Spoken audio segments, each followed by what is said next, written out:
Okay, good to go. All right, friends. Good evening from South Asia to all of you. Good evening. It's very, very good to be back in a Pakistan India People's Forum webinar, though for bad reasons. For the reason that we are having, several wars now. As we are talking, there is a war raging in Central Asia. In the Middle Eastern countries with Israel, Iran hitting up. But the last 2 years, it has been so in the occupied areas of Palestine from Israel's side, and there has been a real war that has been waged on people of Palestine as we speak. So while in solidarity with Shahrukh said there's an echo here. If there are any audio troubles, kindly let us know in the chat box. That would be great. So a warm welcome to all of you from Pakistan India People's Forum for Peace and Democracy. Forum, as many of you know and has been part of, has existed since 1994, when Forum was initiated by a few activists, friends, academics, journalists, lawyers, friends who travel to each other's countries in pursuit of peace, but not peace as a hollow word, but peace as a concept that is an add-on to frameworks of human rights, of justice, of communal harmony, of regional cooperation, of solidarity with the people of Jammu and Kashmir on both sides of East and West, and also to make sure that we also stand with occupied people, colonized people, persecuted people across the world, as India and Pakistan, as a people who belong to each other and who are not just once a divided colony, but now a people who want to also work together to coexist peacefully with each other. That has been the founding principle of Pakistan India People's Forum, and we are happy that last 31 years, Forum has been able to hold its ground, despite the fact that, of course, in the last decade plus, we have not been allowed to have a joint convention of the Forum, unlike in the past, where governments used to at least have spaces of advocacy and democratic compulsions under which they would have had to permit groups like the Forum or other peace fora to have exchanges and meaningful dialogue between people on both sides. That has not been happening. And webinars, unfortunately, and Zoom platform webinars especially have become more of a reality that we are going with. We are happy that we do have these options, but we are extremely unhappy about the fact that our own governments have not been cooperative in promoting people-to-people dialogue. This webinar today is definitely coming in the context of the global warmongering that's going on, as I said earlier. But it is also happening at a time when, just in the last 2 months, we have seen the worst of heating up of the land politics between India and Pakistan in the context of the unfortunate terror attack that happened in Pahalgam in Kashmir, which almost became the context for real South Asia warmongering that was happening. We saw overflowing, emotional, militarized, jingoistic nationalisms overflow on both sides. We saw how merciless they could be with each other, with the narrative in terms of cut, kill, bomb, let's finish it off language that was coming from responsible people, at least expected to be responsible people on both sides of the border, especially some of the media veterans of war who have been waging, studio war room games. Here is an effort to come back together once, hopefully now things have cooled down, and we are hoping that there is also a space for dialogue that must come back into our same spaces of India and Pakistan about people who can look at what has been the cost of even this level of escalation of war. We need to really assess what has been happening. We have a few friends with us. A warm welcome to all of them. I do have my comrade Rita Manchanda here, a veteran of the Pak India Forum, one of the founding members of the forum from the Indian chapter. She has been part and parcel of the forum's politics, its positions. She has been a very renowned feminist researcher, an academic, but also an activist who has been a co-traveler of different kinds of people's movements and organizations in South Asia for the past many years, has many books and articles to her credit, and has been someone who has closely been watching, both as a strategic analyst as well as a researcher, someone who has been very closely watching, observing, analyzing what is being done with people across South Asia as well. Rita will be our anchor for the first part of the session today. Rita will be moderating the session. So just a word of protocol there. To all our friends, I'm repeating this. I had said this early on. We are having a little bit of a webinar like the Zoom webinar framework of a session. So here that would mean that participants will not be able to switch on their videos or unmute themselves until unless they are made a co-host, and only speakers are being made a co-host in the first part till we get to the discussion. You may kindly, put your questions or, so Marvi seems is here. So Marvi needs to be made a co-host. So we will actually keep that a little strictly at that so that we can, and a request to all the co-hosts that admitting people, all of the other things and all the other settings, please, you just need to keep off it. Just make sure that, you unmute or you switch on your video as per your convenience. Rita, over to you. We are having a pretty time-coded, almost like a very strictly time-coded session by design, but a lot of friends worked together to make sure that we could do this today. A lot of ideation around this, a lot of questions about what kind of cost of war should Pakistan India People's Forum be discussing. And I think among the veteran comrades in that, Rita has really played a role in architecturing this session, and hence we made a request to her. My our chairperson of the forum, Dr. Saida Hamid, is here. As we all know, we lost Tapan just in the month of February. He has been our founding member, someone who we always remember and try to walk that path passionately for many of us. So did we lose Karamat Ali Saab recently. His birthday was yesterday. So there was a meeting in Karachi that was held. Our salam to all our comrades, our gurus, our friends who made this path called Pakistan India People's Forum for Peace and Democracy. It is bravely and courageously stood the ground, and we hope we continue to do that in the coming days. Rita, over to you. Thank you very much. Namaste, salam, hello. It's wonderful to see all of you. And I don't know if there is 100 limit. No, there isn't. Okay, good. But we are, as Vijayan said, we're meeting at a very, very difficult time, not only because of India and Pakistan and the crisis, but also because war is now becoming the new normal. And it really raises the question that as our government and as our officials continue to say, including today, there is no ceasefire. This is only a pause. What does that actually mean? I want to engage with some of the questions that were left hanging, some of the problems, and also look at perhaps the immediate and the medium future for India, Pakistan, and its impact for the region. The chat box has, I think, detail or at least capsules of the biodatas of all the speakers. So I am not going to spend time on that, except to introduce our first speaker, Taimur Rahman.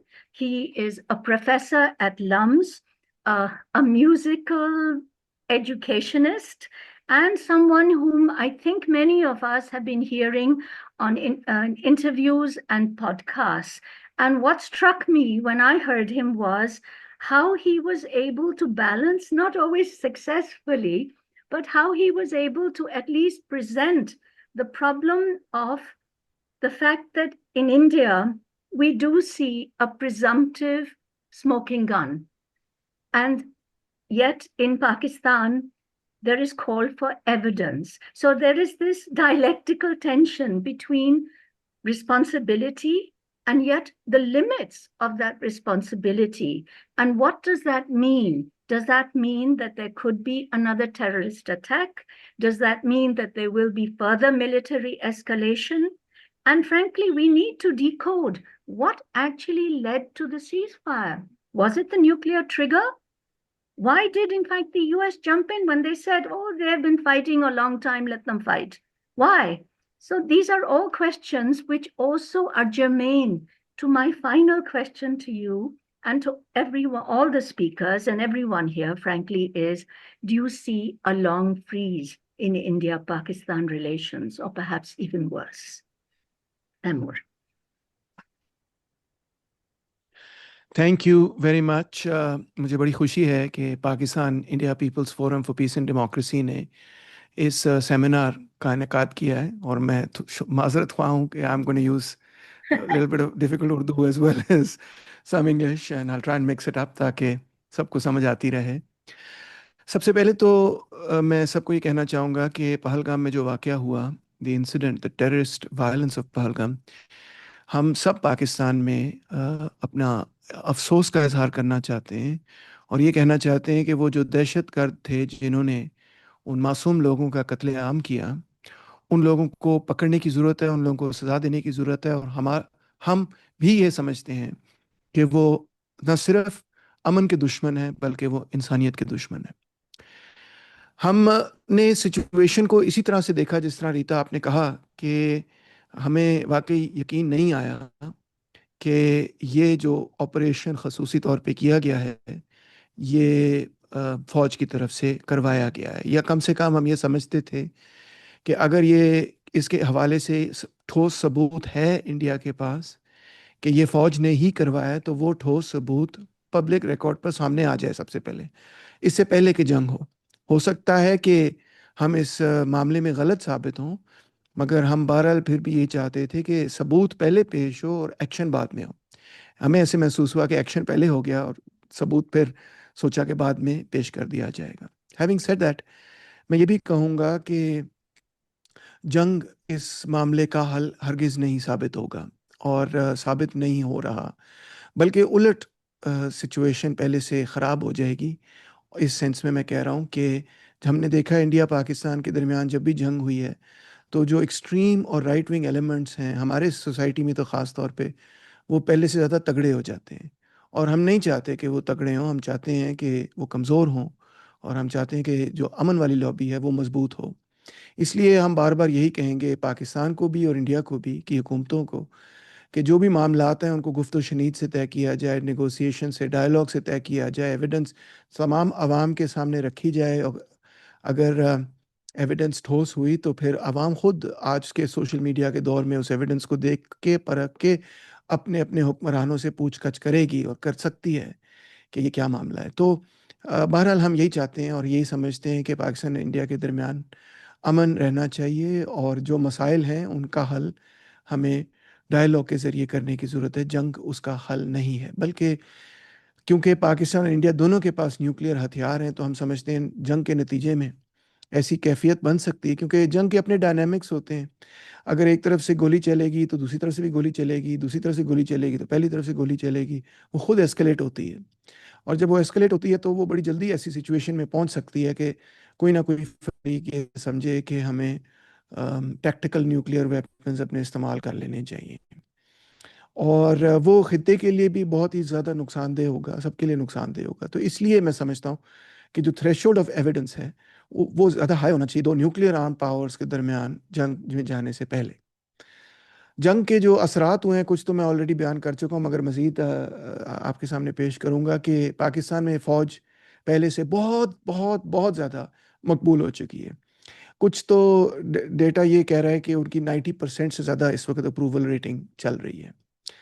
तो हमने ये देखा है कि कम से कम जो शहर पाकिस्तान के शहर हैं उसमें उनमें तमाम जो پبلک اسپیسز ہیں ان کو ملٹرائز اس سینس میں کر دیا گیا ہے کہ نہ صرف ریاست نے یا فوج نے اپنے بل بورڈز، پلیکارڈز، پوسٹرز وغیرہ لگائے ہیں، بلکہ ایون جو پاکستان کے اپنی سویلینز ہیں، کیپٹلسٹ ہیں، مختلف قسم کے ریئل اسٹیٹ ڈیولپرز ہیں، شیمپو بیچنے والے لوگ ہیں، بوتل بیچنے والے لوگ ہیں، انہوں نے بھی جو بل بورڈز لگائے ہوئے ہیں انہوں نے بھی اس کے اوپر یہ لکھا ہے پاک فوج زندہ باد یا پاک فضائیہ زندہ باد. سو ایک گراؤنڈ سویل آف اوپینین ان کے فیور میں اور ہوا ہے، جس کی وجہ سے ہماری پبلک اسپیسز ڈیفینیٹلی ملٹرائز ہوئی ہیں. پھر اس کے ساتھ جو حال ہی میں بجٹ پاس ہوا ہے اس میں ہم نے دیکھا کہ فوج کا جو بجٹ ہے وہ اس میں 20% سے اضافہ کیا گیا ہے. ہم کچھ حد تک یہ ایکسپیکٹ کر ہی رہے تھے، مگر ہم نے یہ دیکھا کہ بجٹ اوور آل نیچے جا رہا تھا، اس میں کٹوتیاں کی جا رہی تھیں، مگر صرف فوج کا بجٹ انفیکٹ اس پیریڈ کے اندر بڑھا. جب اس حوالے سے میں نے میڈیا پر جو پروگرامز وغیرہ ہوتے ہیں ٹی وی پہ تو بات چیت کرنے کی کوشش کی، تو اینکرز وغیرہ نے کہا کہ نہیں، اس پہ نہ ہی بات کریں، اس کو ذرا رہنے دیں، اس کو ذرا سائڈ پہ رکھیں، یہ ایک بہت سینسیٹیو ٹاپک ہے. تو اس سے آپ کو یہ نظر آ رہا ہے، اور یہ وہ اینکرز ہیں جو کوئی مطلب جو پہلے تنقید بھی کرتے آئے ہیں اور بات کرتے آئے ہیں، مگر وہ اس وقت جو ہے چاہتے ہیں کہ خاموش ہو جائیں. پھر ہم نے یہ دیکھا کہ جو ہمارے چیف آف آرمی اسٹاف تھے General Asim Munir, he was promoted to field marshal, آپ نے دیکھا ہوگا، اور مزید اس وقت وہ واشنگٹن کے اندر موجود ہیں اور ان کا استقبال وائٹ ہاؤس میں کیا جا رہا ہے، جو وائٹ ہاؤس کے پروٹوکول میں بھی ان ایکسپیکٹڈ قسم کی چیز ہے، ان پریسیڈنٹڈ قسم کی چیز ہے.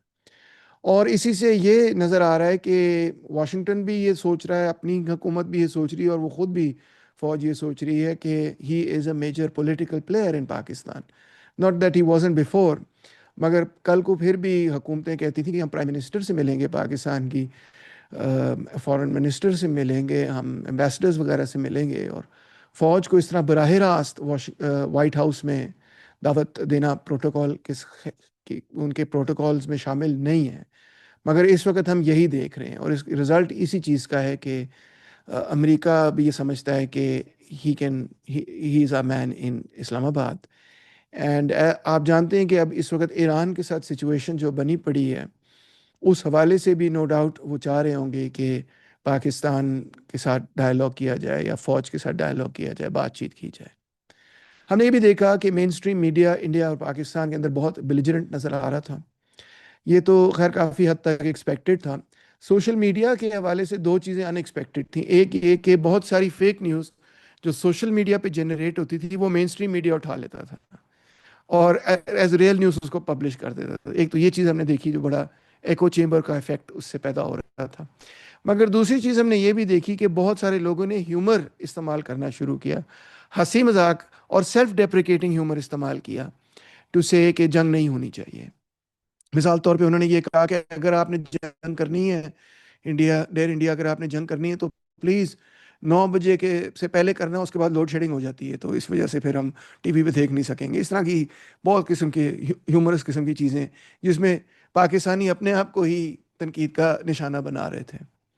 ایک جو بہت بڑی تبدیلی ہوئی ہے کیونکہ فوج کی جو اپروول ریٹنگ ہے وہ بہت بڑی ہے، تو فوج کو بڑا کانفیڈنس ملا ہے اس کے نتیجے میں کہ پبلک فوج کے ساتھ ہے. پبلک فوج کے بہت سخت خلاف تھی جنگ سے پہلے، آپ شاید نہیں جانتے کیونکہ انڈیا میں آپ ہیں، تو پبلک کی اکثریت عمران خان کو سپورٹ کر رہی تھی اور عمران خان جیل میں، اس وجہ سے فوج پہ مسلسل تنقید کی جا رہی تھی. اور اسی وجہ سے حکومت نے ٹویٹر کو بند کر دیا تھا، بین کر دیا تھا. ٹویٹر سارے لوگ وی پی این استعمال کر کے چلا رہے تھے. مگر اب پاکستان میں جنگ کے بعد، جنگ کے دوران انفیکٹ ٹویٹر کو ان بین کر دیا گیا کیونکہ ایک پیٹریٹزم کا گراؤنڈ سویل جو ہوا تو انہوں نے کہا کہ بھئی اب وہ ایشو نہیں رہا، عمران خان ایشو نہیں رہا، اب جنگ ایشو بن گیا، تو اس وقت ہم پہ کوئی تنقید نہیں ہو رہی تو ٹویٹر کو کھول دیا جائے. سو اس وقت ایز اے ریزلٹ ٹویٹر کھل چکا ہے. کلچرل سپیسز میں ہم نے دیکھا کہ پرانے 1965 کے گانوں کو ریوائیو کر کے دوبارہ سے گایا جا رہا تھا. یہ تو ہر دفعہ ہی ہوتا ہے، 65 سے لے کے اب تک پتر ہٹاتے نہیں وکدے جو ہے وہ ہمیں سننے کو ملتا ہے. We are now expecting that there will be for the next year several new TV plays that come out in Pakistan extolling the military and that sort of thing. And on the other side of the border we are expecting that there will be a series of Bollywood movies that will come out. کیونکہ ہم T V ڈرامے بناتے ہیں, آپ فلمیں زیادہ بناتے ہیں, تو ہم ٹی وی ڈراموں سے پروپیگنڈا کریں گے اور وہاں پہ موویز میں ہوگا. اور یہاں پہ تو آپ جانتے ہی ہوں گے کہ حکومت تھوڑا سا ایکسٹرا بجٹ بچا کے رکھتی ہے اس قسم کے ڈراموں کے لیے بھی اور کبھی کبھار گانوں کے لیے بھی اینڈ سو آن.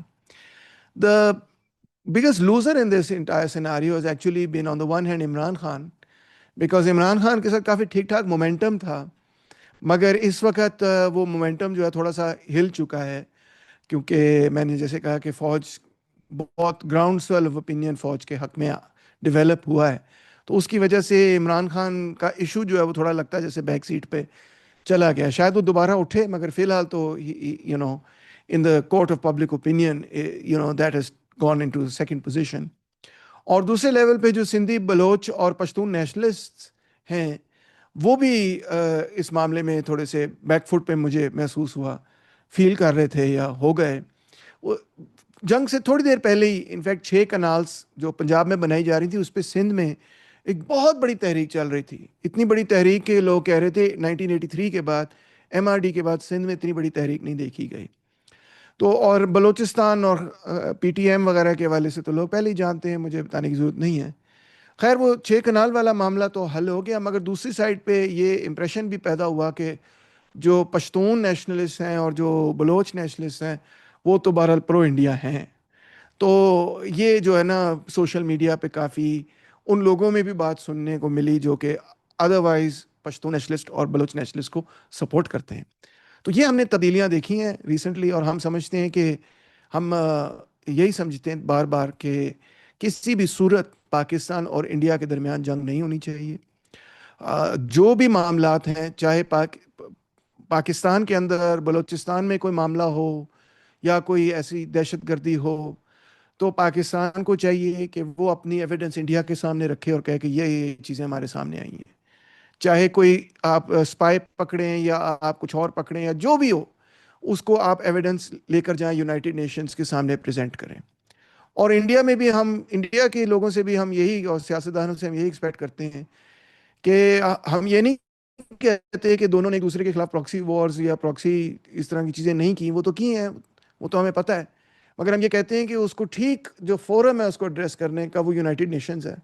پہلے بھی انڈیا گیا یونائٹڈ نیشنز, جب 2008 کے اندر ممبئی اٹیک ہوا تو انڈیا نے ایفیکٹولی یونائٹڈ نیشنز میں اپنا مقدمہ لڑا, اور میں سمجھتا ہوں بہت مہارت سے لڑا اور جیتا اس مقدمے کو in the court of public opinion and in the court of public opinion across the globe, وہ اس مقدمے میں جیتے.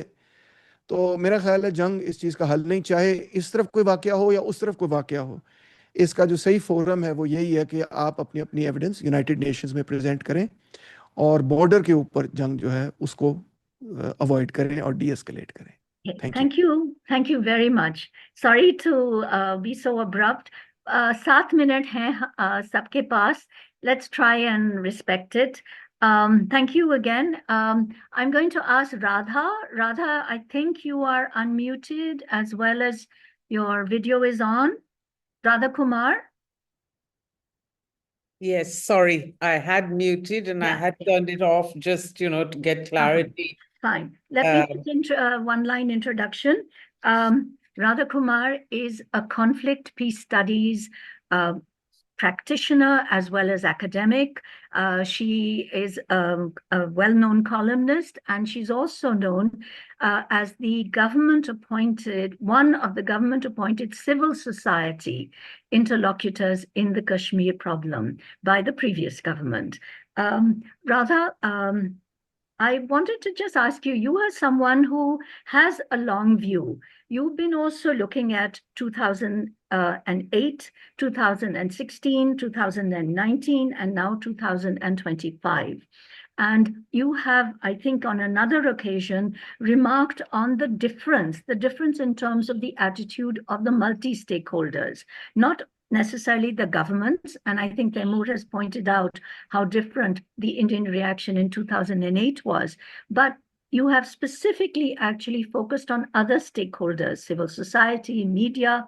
In fact, how different is 2025? And what is the meaning of that difference in terms of a possibility of this being a very long freeze in India-Pakistan relations? Or will it be like 2019, after 2 years, there was a ceasefire on the LOC? Or should we, in fact, expect military escalation since it suits several publics? Radha. Wow, that is a complicated series of questions. Let me begin by saying that it is such a pleasure to be speaking at a Pakistan-India Forum for Peace and Democracy meeting. I remember being at the very first one, which I think was 30 years ago, if I'm not wrong. And so, that span of 30 years that most of us who've been engaged in some form of peacemaking between our two countries will have a lot to say about. As far as the Indian reaction is concerned, the really appalling reaction, of course, was the one from our media, which was, I think Taimur pointed out that what was reported on social media was then picked up and reported in the mainstream media as news, quite absurdly, of course. But the jingoism and the warmongering that we saw from our media was beyond all bounds. We have never seen this before in this country. And I will remind you that Mumbai 2008 was the first and hopefully the only time that we had a televised minute-to-minute, 5-day long viewing of the terror attacks, especially on the Taj Hotel. And in fact, there too, the media was rather foolish. Their reporting was used by terrorists and their handlers to kill even more people in the Taj than perhaps they might have been able to do earlier. Now, this time, of course, you didn't see that. And you saw that the government had sent out, the Indian government, that is, had sent out a message that no day-to-day or minute-by-minute or close-up reporting would be allowed. But what you did see instead was conjecture, speculation, calls for military action, and not only, by the way, from the electronic media, but even from some analysts who, of course, were analyzing in an objective fashion, but they made the point that given the Modi administration's response to Pulwama and to the strikes before that, this time it would have to be a much higher or larger military response.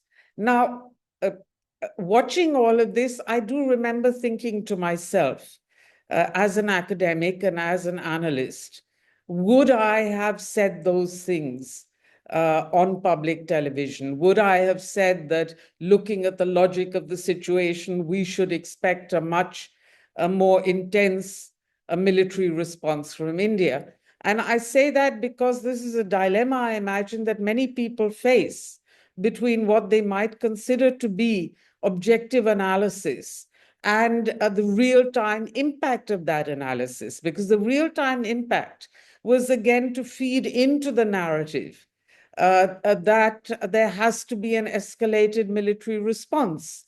Now, this is at a moment when that response had not happened. As you recall, it took some 2 weeks almost before the military response.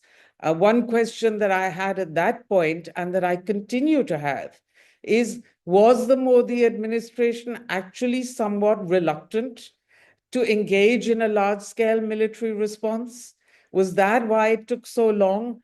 Or was it that the Indian strategic planners needed that kind of time to prepare and to plan how they would do it, and so on and so forth?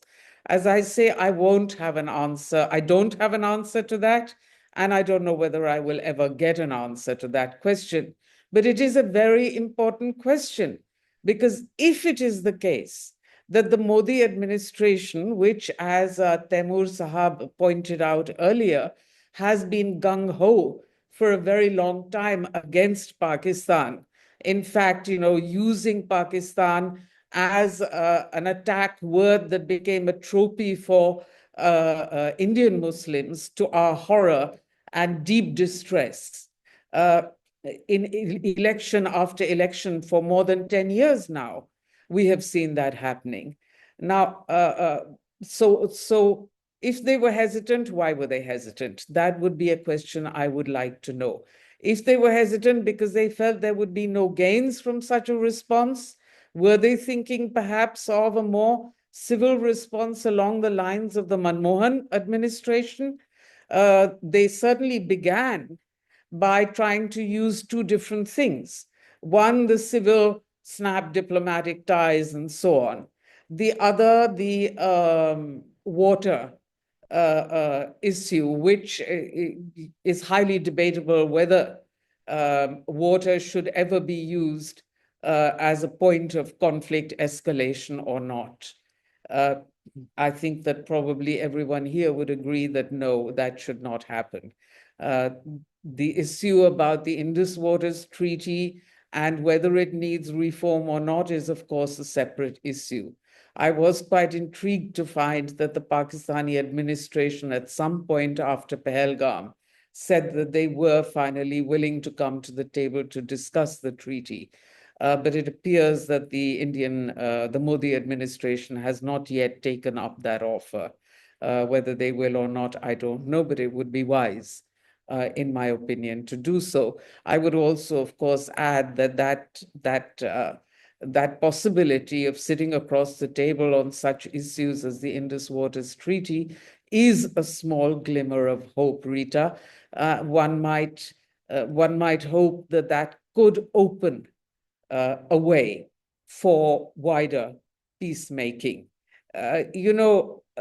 I have to also say, personally speaking, that I dislike our current administration so much that it is difficult for me to imagine that they would be open to any form of peacemaking, especially given two or three things. One, that India, because of its electronic media, lost the narrative war. It has not been able to regain any ground in that. And as Taimur again had pointed out earlier, this is a huge difference from 2008, when both South Asian and global public opinion saw the reality of what had happened and condemned it outright.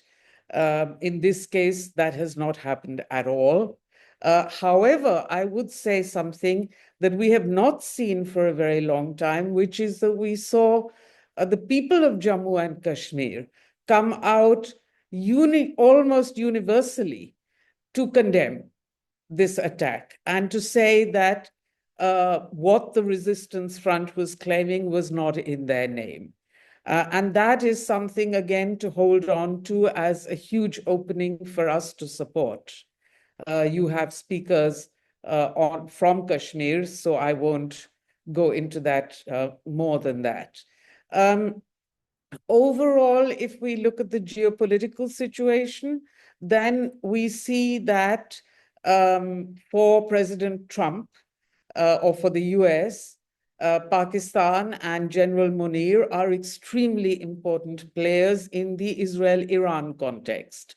So there is a wider geopolitical issue there. Now, there's also a possibility that Pakistan might seek to play a role between the US and China, as they have done in the past during the Nixon administration. So we should be clear that geopolitically speaking, there will be greater strength to the Pakistan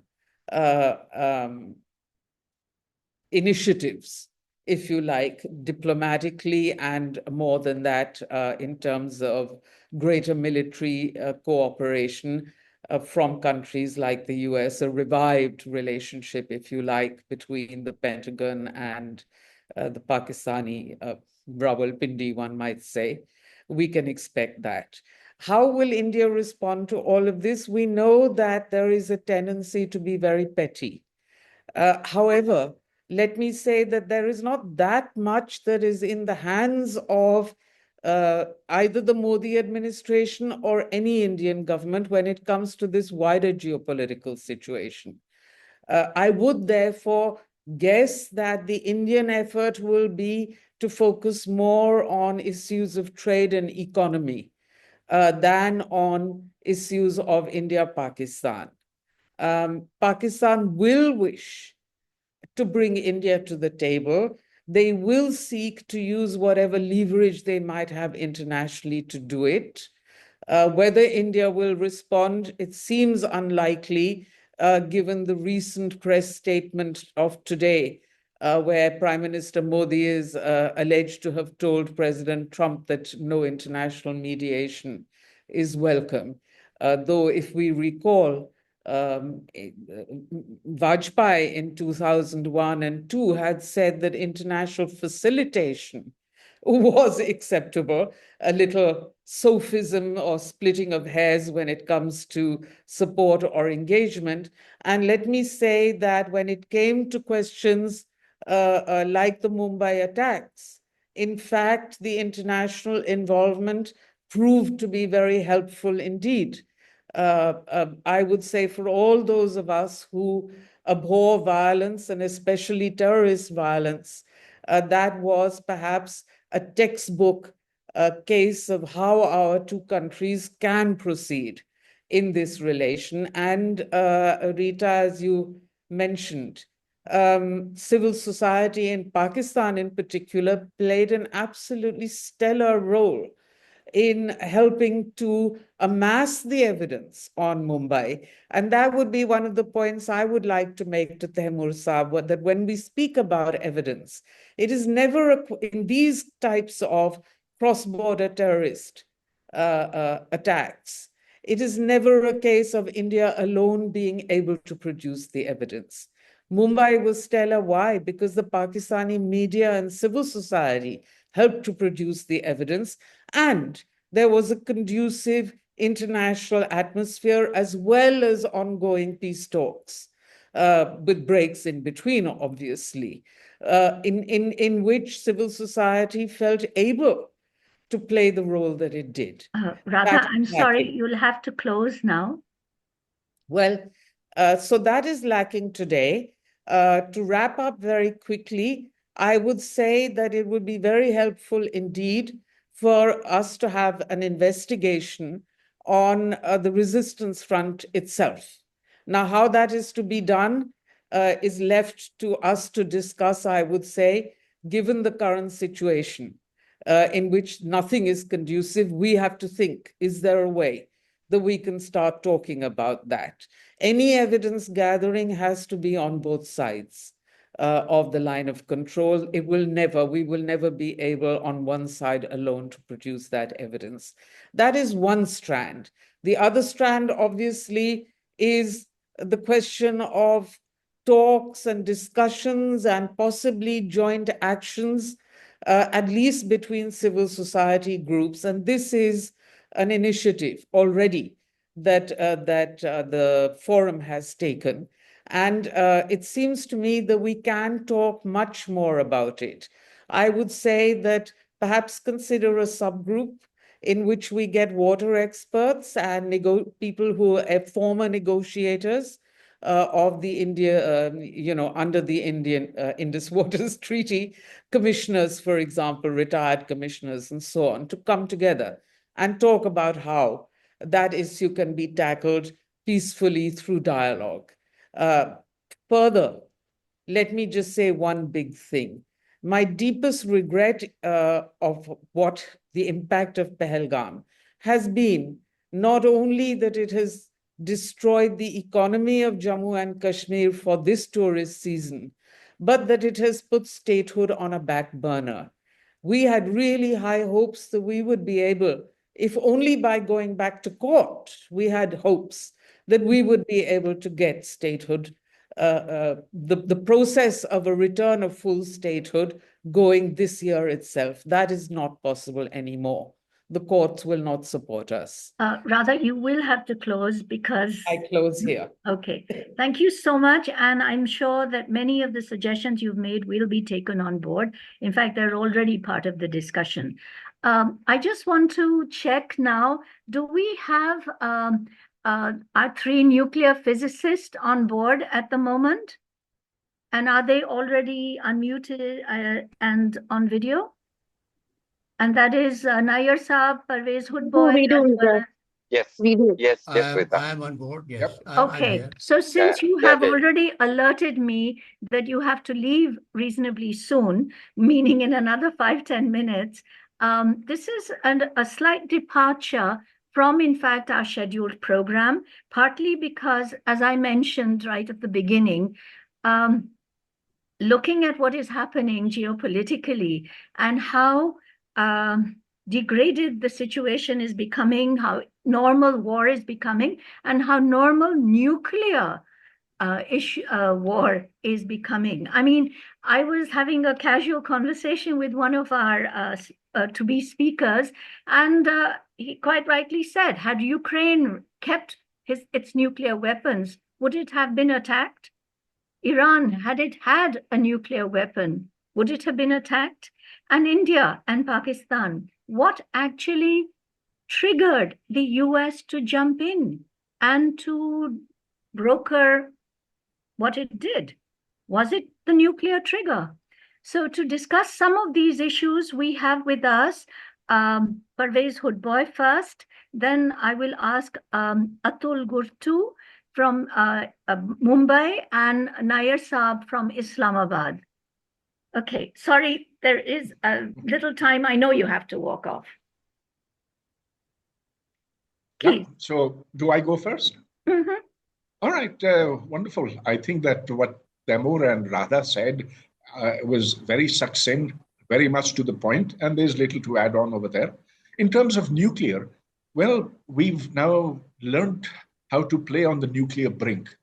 We did it at the time of Kargil, and we're doing it again, and we'll keep doing it again and again, thinking that we will always refrain from using nuclear weapons, but will, under their umbrella, do as much mischief to the other as is possible. Now, this is really playing the game Russian roulette. If it works, it works. If it doesn't, well, then we're all cooked. How badly cooked? Well, India has about 200 nuclear weapons. Pakistan has roughly the same. Each one of them is roughly the size of the Hiroshima bomb. The Hiroshima bomb took 200,000 dead. But now those casualties are going to be manifold more because our cities are very dense. They have a lot of population in a very short area. There's a lot of plastic and flammable materials over there. So instead of 200,000 per Hiroshima bomb, we should expect 3 or 4 times that number. Now, one very quick comment to what Taimur said and Radha said as well. You know, if one was to look at the cost of the 4-day clash, there are material costs and there are costs that will be paid by society. That is non-material costs, and this is the damage to those who value democracy, freedom, and human rights, and secularism in particular. Taimur stressed the fact that the army is once again all-powerful, free to pursue its agenda of national domination, with the help of puppets, of course. The freedom fighters in Balochistan are being vilified as being agents of India. In fact, there's a religious terminology that's been invented. It's called Fitna al-Hindustan. And this specifically targets the Baloch. Those fighting for basic civil liberties in KPK are now labeled as Indian agents. The whole impact of Modi attacking Pakistan under Operation Sindoor has been to send a message to the Pakistani establishment that nurturing terrorist groups pays. it's a damn good strategy because there's deniability. You can always say, hey, we didn't order what happened in Pahalgam. And it may very well be the case that Pakistan did not, or that it knew and simply said, gave it a wink and a nod. So now there's deniability. Today, Asim Munir, this has been a total debacle for India in terms of its diplomacy. Just consider the fact that today, Field Marshal, now he's Field Marshal, Asim Munir, had lunch with Donald Trump. And the damage that is being done to Pakistan society and its economy, incredible amount. Look at the fact that now the generals are ready and willing to put our treasury in terms of cryptocurrency, Trump cryptocurrency. So I'll end over here because lots of people have lots of things to say, but this was a disaster as no other.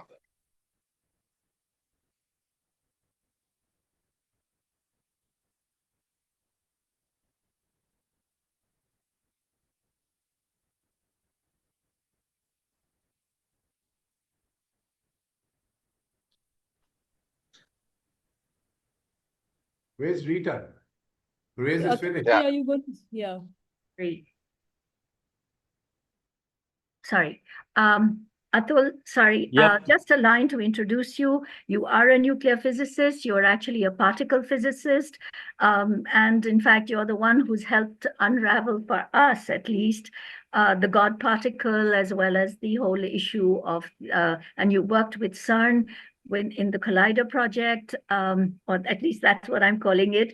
And you are were with the Tata Institute of Fundamental Research as a professor. Help us walk through this nuclear quagmire. Are we facing some, the phrase nuclear blackmail was used. Did nuclear deterrence work? Hi, everybody. I'm very glad to be here. And I think the earlier talks were pretty interesting. And I must say, I think somebody mentioned, and it's very upsetting, but we are, I think, already living in World War III. We have war going on everywhere.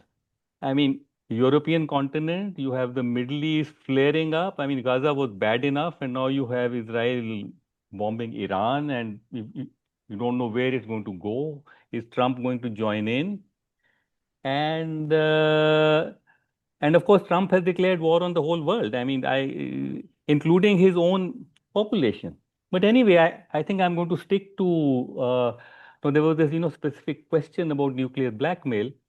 And I did mention about Ukraine, which I think Rita mentioned briefly. Yeah. Okay. So the first thing I just wanted to check that, what exactly have the people said in India? And I just quote, and actually, yeah, it's a bit, I was a little surprised to see that, but the Chief of Defense Staff, General Anil Chauhan, today, and this is a few days back actually, asserted that India is not going to live under the shadow of terror and nuclear blackmail, adding that Pakistan has to stop state-sponsored terrorism. He elaborated on the Indian military's new approach, and you see, this is what is frightening, that if you're going to go further and further in your reprisals, if something happens, and I'll come to those points later, are we now being drawn into a kind of ever increasing extreme kind of response, saying that that we have drawn a new line in military operations by connecting terrorism to critical resources, including water. These are official statements of the Chief of Defense Staff of India. He added that the operation bears testimony to an evolution in India's strategy to counter terrorism, building on the momentum from the 2016 and 2019 strikes. So we are heading toward more and more escalation, and In fact, let me point out, this was the military brass saying this, and the Indian foreign minister or the external affairs minister, EAM, Mr. Jaishankar, has actually repeated exactly the same words. So, okay, this is where we are headed. Anyway, now let's just get back to what is nuclear blackmail, okay? And it seems to be a kind of sexy name for nuclear deterrent, basically, okay? Which means that if, okay, let me just give an example, that if A and B, whichever countries they may be, are adversaries, and if one or both of them have nuclear weapons, and if they have a conflict, and then A is sort of losing and thinks that beyond a certain point it becomes a matter of, it's an existential red line is going to be crossed, then it would be forced to use its nuclear weapons on the country B, come what may. Okay, basically that is what it is. And so this, of course, is a kind of deterrent, because you see, if country B knows that, well, if I do too much damage, really it's gonna blow up, and millions of my citizens are also going to die. That sort of deters them. Okay, and in fact, this is exactly what I pointed out, that that this kind of deterrence, in fact, over the past decade, there has been this dilemma. On the one hand, you have nuclear weapons, which are weapons of mass destruction, and people have said they should be dismantled and everything should be put, nuclear disarmament should take place.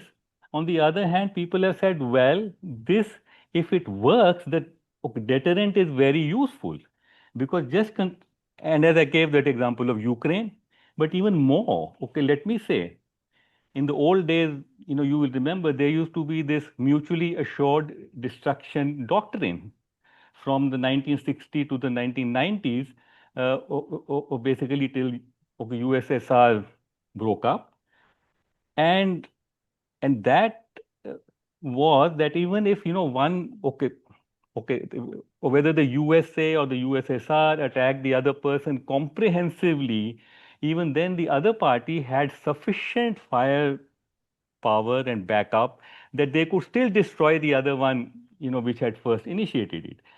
And it actually worked. And the only time, remember, the only time that nuclear bombs have actually been used is when the US of A was the sole possessor. They actually bombed Hiroshima and Nagasaki. So, in a sense, yes, it sort of works. Now, well, did that happen here in this case? Actually, nobody can say for sure, but that is the whole point, that these things are ambiguous. Nobody knows what the red lines are. So I'm just going to discuss some of these things, and I'm sure all our on both sides of the border, the military and the politicians, etc., are actually trying to also discuss these things. So, for example, so now India says that that in the context of these statements about the nuclear blackmail, etc., and that India won't take it anymore. So then I have some questions for both India and for Pakistan. I'll just read them out. I think we should sort of worry about these, because it is a little disturbing kind of thing. Because first of all, I want to ask my own country's people, military, the politicians, the defense minister, the prime minister, whoever it is, what is India's definition of a terror attack? Suppose one gunman kills some civilians, is that going to be considered a terror attack? Or if it's two gunmen or four gunmen, and then how many people would need to be killed before you then actually said, oh, this is a terror attack, now we are going to go all out war? I don't know. Do they know? Have they actually defined it? Okay, I don't know. Okay, and again, and in particular in the Pahalgam case, in principle, one can ask the question, was it planned in or by Pakistan? From the past history, for example, the Mumbai attacks we know, and the Kashmir dispute, which has been there for a long time, such a shooting, especially in J&K, has been taken by the Indian authorities to be Pakistan inspired. And by Pakistan inspired, I'm actually very carefully using that word. It means that the gunmen are at least trained or motivated or financially supported from across the border. I mean, this is sort of the assumption. That is why one is saying that we are going to, do this and that. And so now, okay, suppose India says yes. We now determine that some terrorist attack has taken place, we are going to respond. So how strongly are you going to respond? The same as you did this time, or you're really going to now bomb all out, you're going to, bomb Lahore and bomb Karachi and bomb Multan, or, I mean, what? We don't know. I mean, all I'm saying is these are questions I am actually raising. Excuse me, Atul, you will have to close very soon. Yes, because you see, yes. this is an inset in our program. Yeah. Yes, 2 minutes. Yeah. And actually, this is now one thing that I would like to really, point out, that we have sort of suspended the Indus Water Treaty. Okay. So, okay, suppose 5 years down, right now we actually can't in fact stop the flow of waters. Okay, we have no way to do it. Suppose 5 years down the line, we can actually hold back the river waters. Will that be called water blackmail by Pakistan? Will it be a red line? Okay. And I have another question mainly for India. You see, there is a root cause of Kashmir. And at one time one said, yes, we will discuss it bilaterally. And now India says, no, there is no dispute. Sorry, Atul, I think you will have to close now. Yes, Maybe your okay. last. Okay, so so I think I will just try to ask some questions that, what are the kind of deadlines, what are the kind of scenarios that are going to play out, and in which, and how seriously that whole thing is going to be. And if you ask me personally, I don't think one will actually go around bombarding nuclear weapons on each other's territories. I don't think so. Maybe I'm a very, hopeful and positive kind of person, but I think, let's see. But I think these are the questions I think we should worry about. These are the questions we should ask our people that, do you have any answers? Please explain to us. So I think that is where I would just like to close. Thank you very much. Thank you. Nair Saab, are you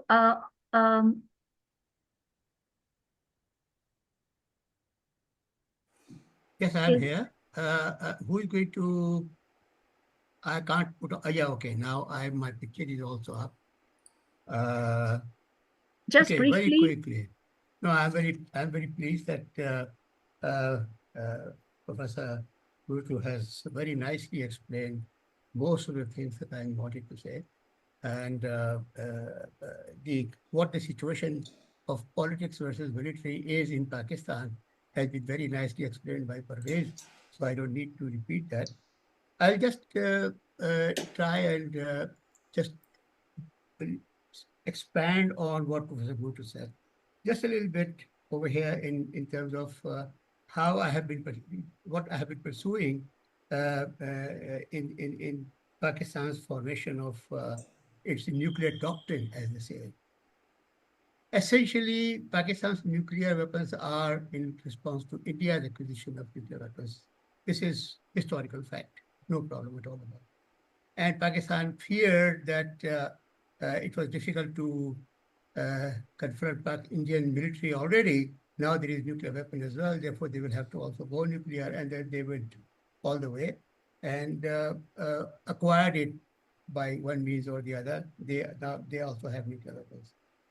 Once they acquired nuclear weapons, then they had to sit down and define a nuclear doctrine. And the doctrine was also essentially that if our existence is threatened in some manner, then this is just one-liner. Whenever Pakistan's existence is threatened under normal confrontation, normal military confrontation, then we will use nuclear weapons. India tried to sort of challenge it by saying that we have a no first use policy, and Pakistan said, no, under these circumstances, we cannot have a no first use policy. So this will be, if our existence is threatened, then we will use nuclear weapons. I think that is what is called deterrence, and deterrence is actually, as people say, deterrence is as good as its effects. So if it gives rise to a situation where the one party is deterred from using nuclear weapons, then the other party is very happy that that deterrence has worked. What is deterrent for Pakistan is that, if there is a conventional attack and we are unable to hold it, unable to stop it, then we will use this. That is what Pakistan will call a successful deterrence. In the case of India, I think Indians now also have a nuclear policy, but they say that no, we will not use nuclear weapons first. However, we will not let Pakistan use its nuclear weapons on us. And if Pakistan uses nuclear weapons on us, then we will go all the way. We will put entire might of our nuclear arsenal against Pakistan and will make Pakistan a hell. So this is a part of Indian nuclear doctrine. We will not be the first user, but if somebody uses nuclear weapons against us, we will go all the way and completely destroy. Which means that they are showing a deterrent in terms of a full force attack against Pakistan. So deterrence actually is, in that sense, Pakistan is working against Pakistan as well. That Pakistan is also afraid that if they do any such thing, then India will create a huge problem for us. The other thing is that Pakistan found that it could do some mischiefs under the nuclear deterrent. This is a fact. Nobody is doubting it. Even Pakistanis are not doubting it. They have said so in various ways. In fact, before Kargil also, this was articulated in that manner, that before, under the nuclear red line, we can then do small little mischiefs here and there and get away with it. And they have been getting away with it for some time. That is what is being called as nuclear blackmail by India. Yes, it is nuclear blackmail indeed. As any show of power by anybody will be a blackmail. So this is a different kind of blackmail, not blackmail by like the blackmail of Israel, by which it has actually said that no, our country is secure under the dome, and therefore we can go and strike any country anywhere by whatever means we have. Pakistan has been doing this, and that has been something which has created a lot of problem for Pakistan.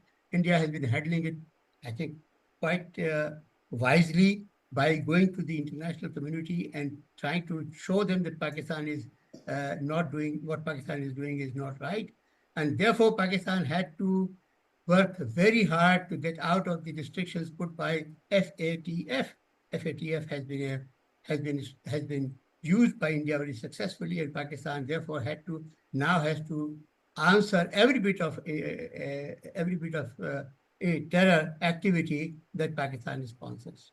And therefore, I think Pakistan now has to, if at all Pakistan has to indulge in terrorist activities, it will have to be, I don't know how many times more careful so that it is not, that the blame does not come to it. Nair Saab, you will have to close now. I think I'll just close it over here. Okay, thank you. Thank you very much. Thank you so much. I think we go back now to, has Zia joined us? Vijayan, has Zia joined us? Vijayan, has Zia joined us? Just looking for that. Yeah, Zia is here. Okay. I don't know, could you make Zia co-host? Yeah, I have made him a co-host. Okay, thank you. Yeah. Ziazab, could you just unmute and switch on your video, please? I'm very much here. Okay, all right. Can you join us? Yeah, on yes, video, please. I have joined. Okay. All right. I don't see anyway. Okay, you will do that. Our next speaker is from the media. That is, he's the associate editor of Frontline magazine of the Hindu group, and he has, of course, been associated with the Hindu for a very long time. He is also an author and an ironic commentator. In fact, he joins, I think, the Pakistani media in his ironic comments on the India-Pakistan conflict. That is Zia Us Salam. And I still don't see him. Can you see me now? Yeah, but we cannot see your Ziazab, your video is still off. Can you just switch on your video, please? Just click I on the switched it video on. icon. No, it is not. Well, perhaps okay, well, we'll have to go with your voice then. Okay. I'm sorry, can I just suggest that Zia Saab log out and log back in, so because we've had that, that's helped us before in other situations. Okay. Zia Then Saab, log back out and log back in. if that will take some time, we can ask our other media and speaker. Should we do that? Yeah.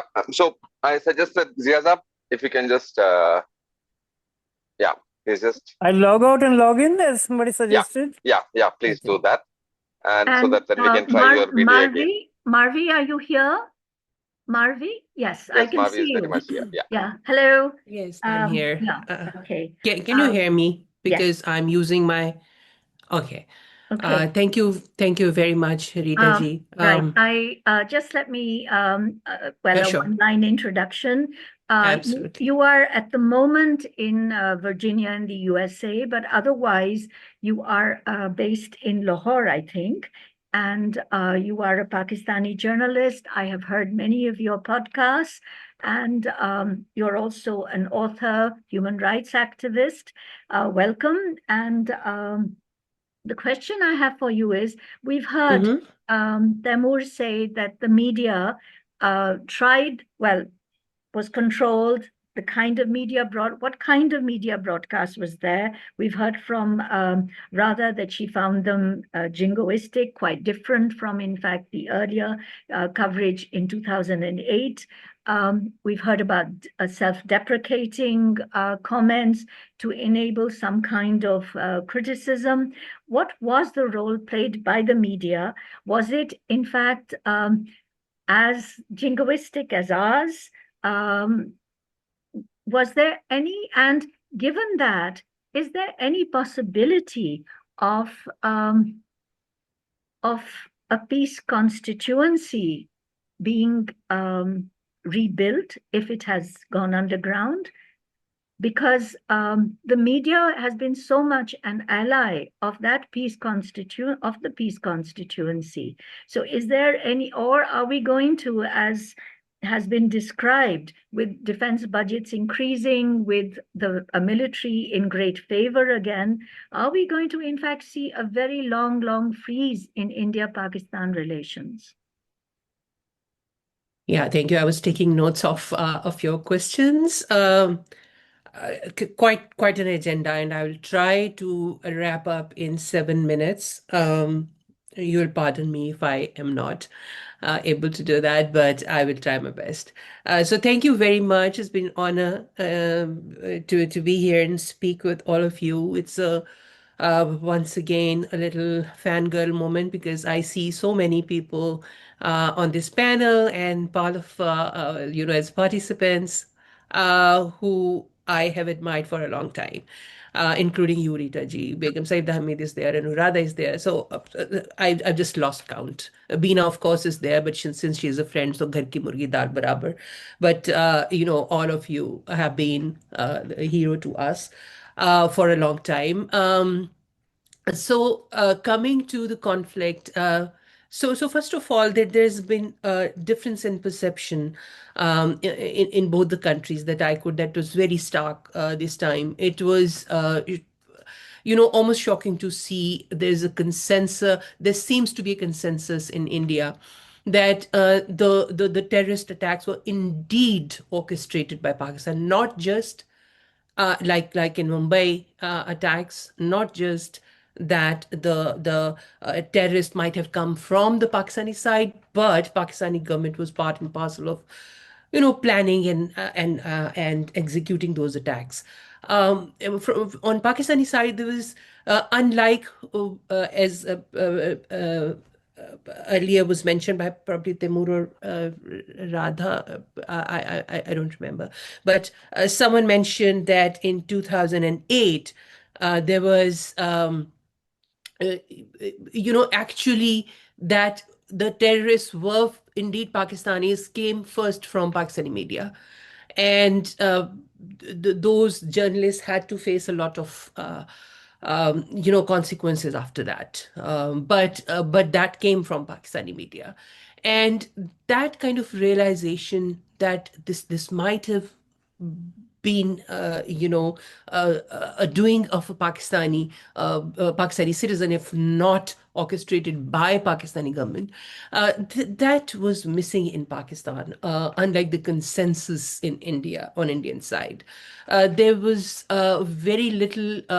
I think there is totally no discussion, no mention, even among the progressive liberals, pro-peace people who have been working from, for peace between India and Pakistan for a long time.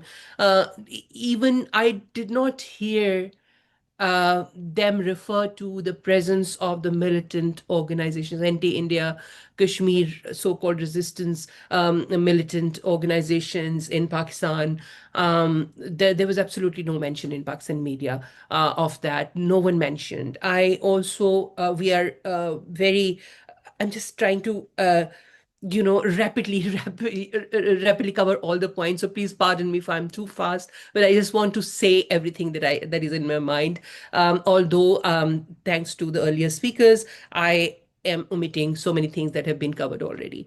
But what I want to emphasize is that there was, what we saw at on the Indian side.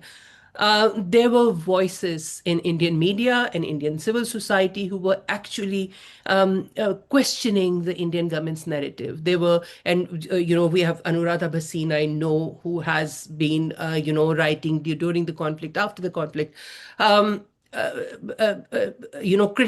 actively criticizing the actions and the policy and the stance of the Indian government, and getting a lot of a reaction from the netizens on Indian side.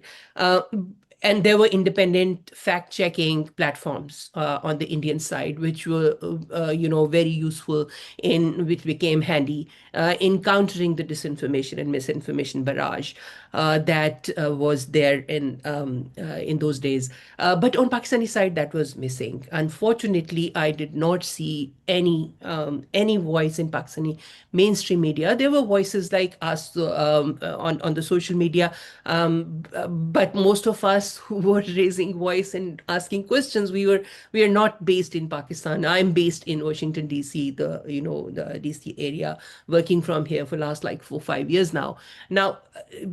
And there are so many other people. I saw Dr. Aisha Sadiqa speaking up on many occasions, but we are all based out of Pakistan. In Pakistan, from the mainstream media, from the prominent civil society activists, maybe a couple of voices like Dr. Pervez Hudbhai, other voices, but on the, in general, there was this everyone was speaking in unison, and we need to understand why that was. That's a discussion for another occasion, because most of it might be because of the pressures of whatever establishment or whatever, but much of it was also because there is a emerging consensus in the Pakistani civil society, even now, general civil society, that there is India is the aggressor here. Unlike in 2008, when there was a realization that Pakistani citizens might be among the perpetrators, were among the perpetrators, we were quite sure of that.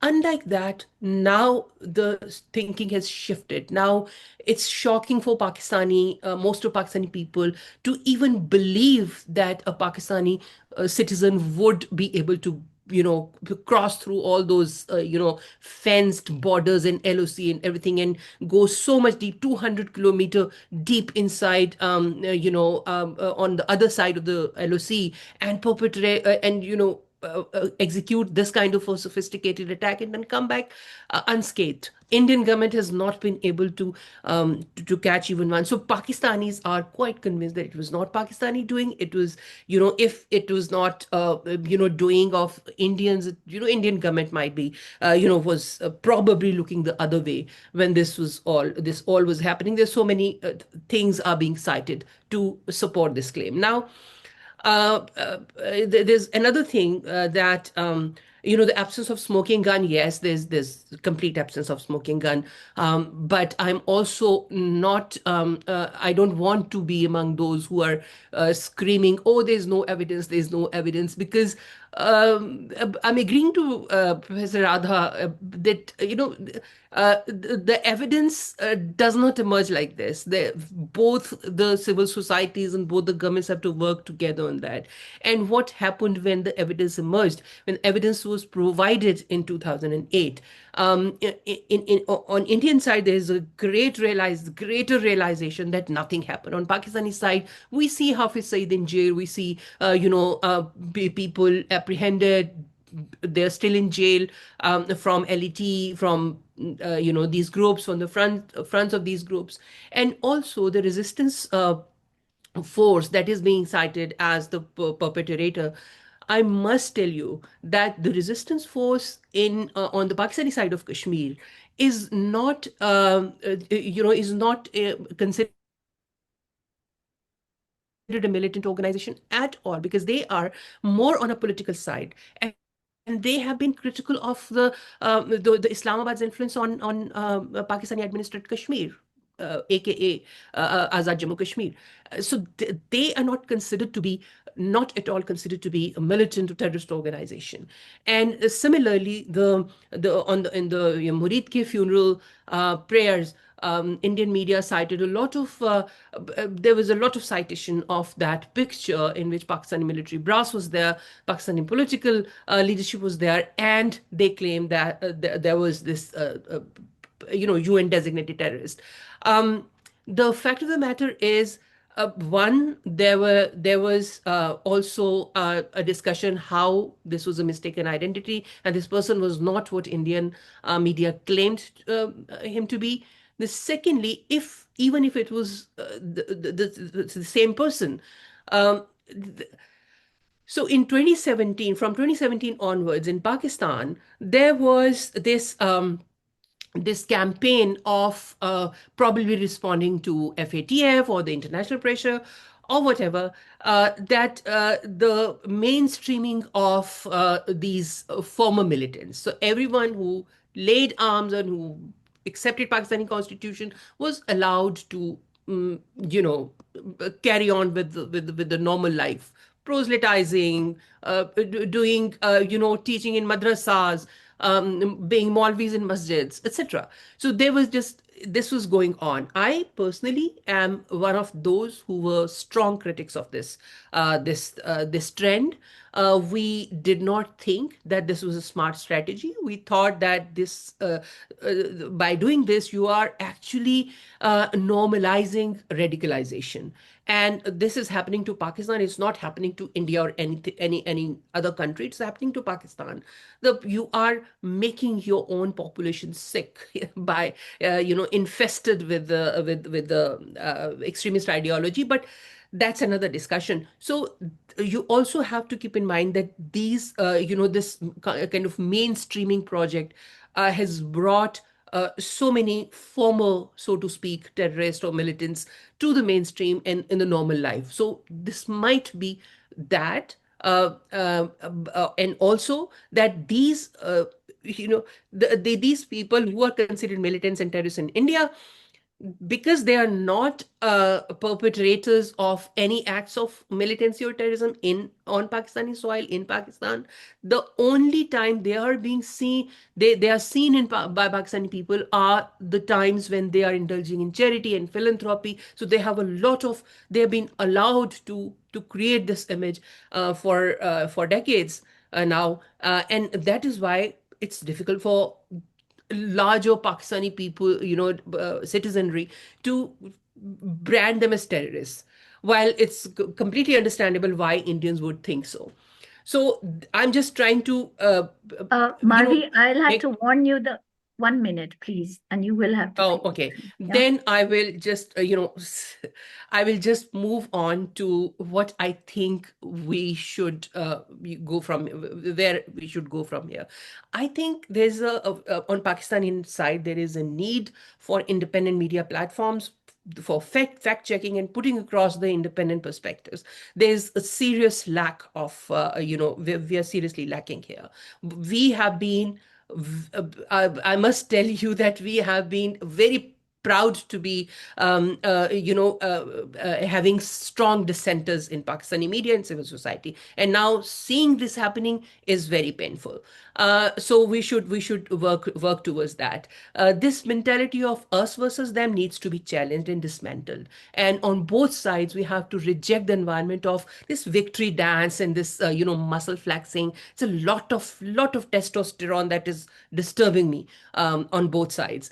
We on both sides have to work more on questioning the Sarkari narrative. We have to actively defy the tone setting and news agenda setting operations from the state on both sides. That has to be done. And we must, now that's crucial, we must work towards the normalization of relations, ultimately pushing to come back to the dialogue table, however impossible it sounds right now. But certainly we could do a couple of things like, baby steps, pushing for going to pre-Pahalgam position as far as the visa regimes and the diplomatic relations are concerned. Push for the exchange of journalists on regular basis, but also permanently stationed journalists, correspondents, with the kind of visa and protection to move around the country. Obviously, with whatever safeguards against the spying paranoia that exists in both the countries against each other. So baby steps. Kashmir trade has to resume to the pre-Article 370 repeal or the pre-Balakot or whatever, these pre-Pulwama and Uri situation. We have to resume track 3 or track 2.5, if not track 2. Ideally track 2 and track 1 should resume, but baby steps. So we should, these things should resume, and we should be able to hold these events in person in each other's countries instead of going to Dubai or Hong Kong or Singapore. And last line, ultimately, we can create an environment where talking about the resumption of dialogue does not sound so ridiculous. And let's create this new normal of having a dialogue and talking about it. Thank you so much. And particularly, thank you for helping us understand, at least with greater complexity, some of the hanging questions which have been disturbing many of us. I hope Zia has been able to join. Yes, I'm very much here. But is your video on? Yes, it is. Good. Thank you. All right. Thank you. Coming to the Indian media, General Chauhan, who is our chief of staff, at some press conference or somewhere, said 15% of the army was engaged in countering fake news during this operation. So, that is quite an indictment of the media, not only of exposing sites or exposing operations, but in fact of confusing. Well, the media also confused us, prevented us from actually pushing on the questions that Marvi raised, which is what has happened to those terrorists. Many of these questions, which in fact have got elided because we have been focusing so much more on trophies, jingoism, and so forth. So what is your take on, was there, how did somebody like you working in a serious magazine, which is taken seriously, counter? Did you also go in for irony and satire? Rita, first, one small clarification. I do not work for Frontline. I work with the Hindu, which is a group responsible for bringing out Frontline magazine also. But I work with the Hindu as an associate editor. Thank you for inviting me today. There are two aspects which I would like to highlight here. First is what you have talked about, how the Indian media in general and how we faced the Indo-Pak conflict. The first thing which happened on the very first day of the conflict, when there were unauthenticated news items of basically Indian jets being brought down by Pakistan, there was no media house which was ready to report that we had lost certain number of planes, certain number of jets at that time. And there was one particular instance where a journalist had actually tweeted that we had lost 5 of our jets, including one Rafale also, and that tweet was also brought down immediately. The initial idea in coverage of the conflict was not to point out the facts as such, but to appear nationalist. The idea was that this is a question of a country's security, sovereignty, and so on. So even if the government is bluffing on a certain subject, this is not the time to call out the bluff. This is a time to appear united, and maybe all these questions are for later. Similarly, at that time, during the conflict, and even in the days after the conflict, you could not afford to be seen as a peacenik in the media or indeed even in the larger Indian society. Because if you are a peacenik, that means you are either weak-kneed or you are not really a patriot. It's very ironical whenever there is an Indo-Pak conflict, which is unfortunately not so infrequent, or even a cricket match, there is invariably a question of a test of patriotism for Indian Muslims. It's not the case when China makes any incursions in Ladakh or in Arunachal Pradesh or anywhere else. But whenever it comes to Pakistan, it has always been that Indian Muslims have to undertake a fresh test of their patriotism. What is lost amidst all this is the reality that the Indian government, rather the Indian army, was basically, it was being addressed, the media was being addressed by a Muslim lady, Sophia Qureshi. But that did not stop the troll army associated with the ruling party, and also deep down at the local level, right down to the villages and towns of India, from questioning the patriotism of Indian Muslims. I'll give you one specific instance. There was one night when our electronic media went absolutely overboard in its enthusiasm to declare India as the winner of the conflict. We had one electronic media channel telling the people in prime time that Indian Navy has virtually taken over Karachi. Another channel thought it should not be left out of this race. So it declared that the Indian army has taken over Lahore. And the third one decided to go one step ahead. That is, the Indian army has complete control over Islamabad. Not one of the allegations was substantiated. Worst part was the journalists concerned and the media house concerned did not deem it necessary to back up their allegations with any iota of substance. Next day, when a journalist like me pointed out these instances, we were advised to be quiet. Because after all, it is a question of a nation's honor at this particular time. And if you are an Indian Muslim, that means your patriotism is always up for check. It's anybody who is somebody and somebody who is nobody. can always point a finger at you.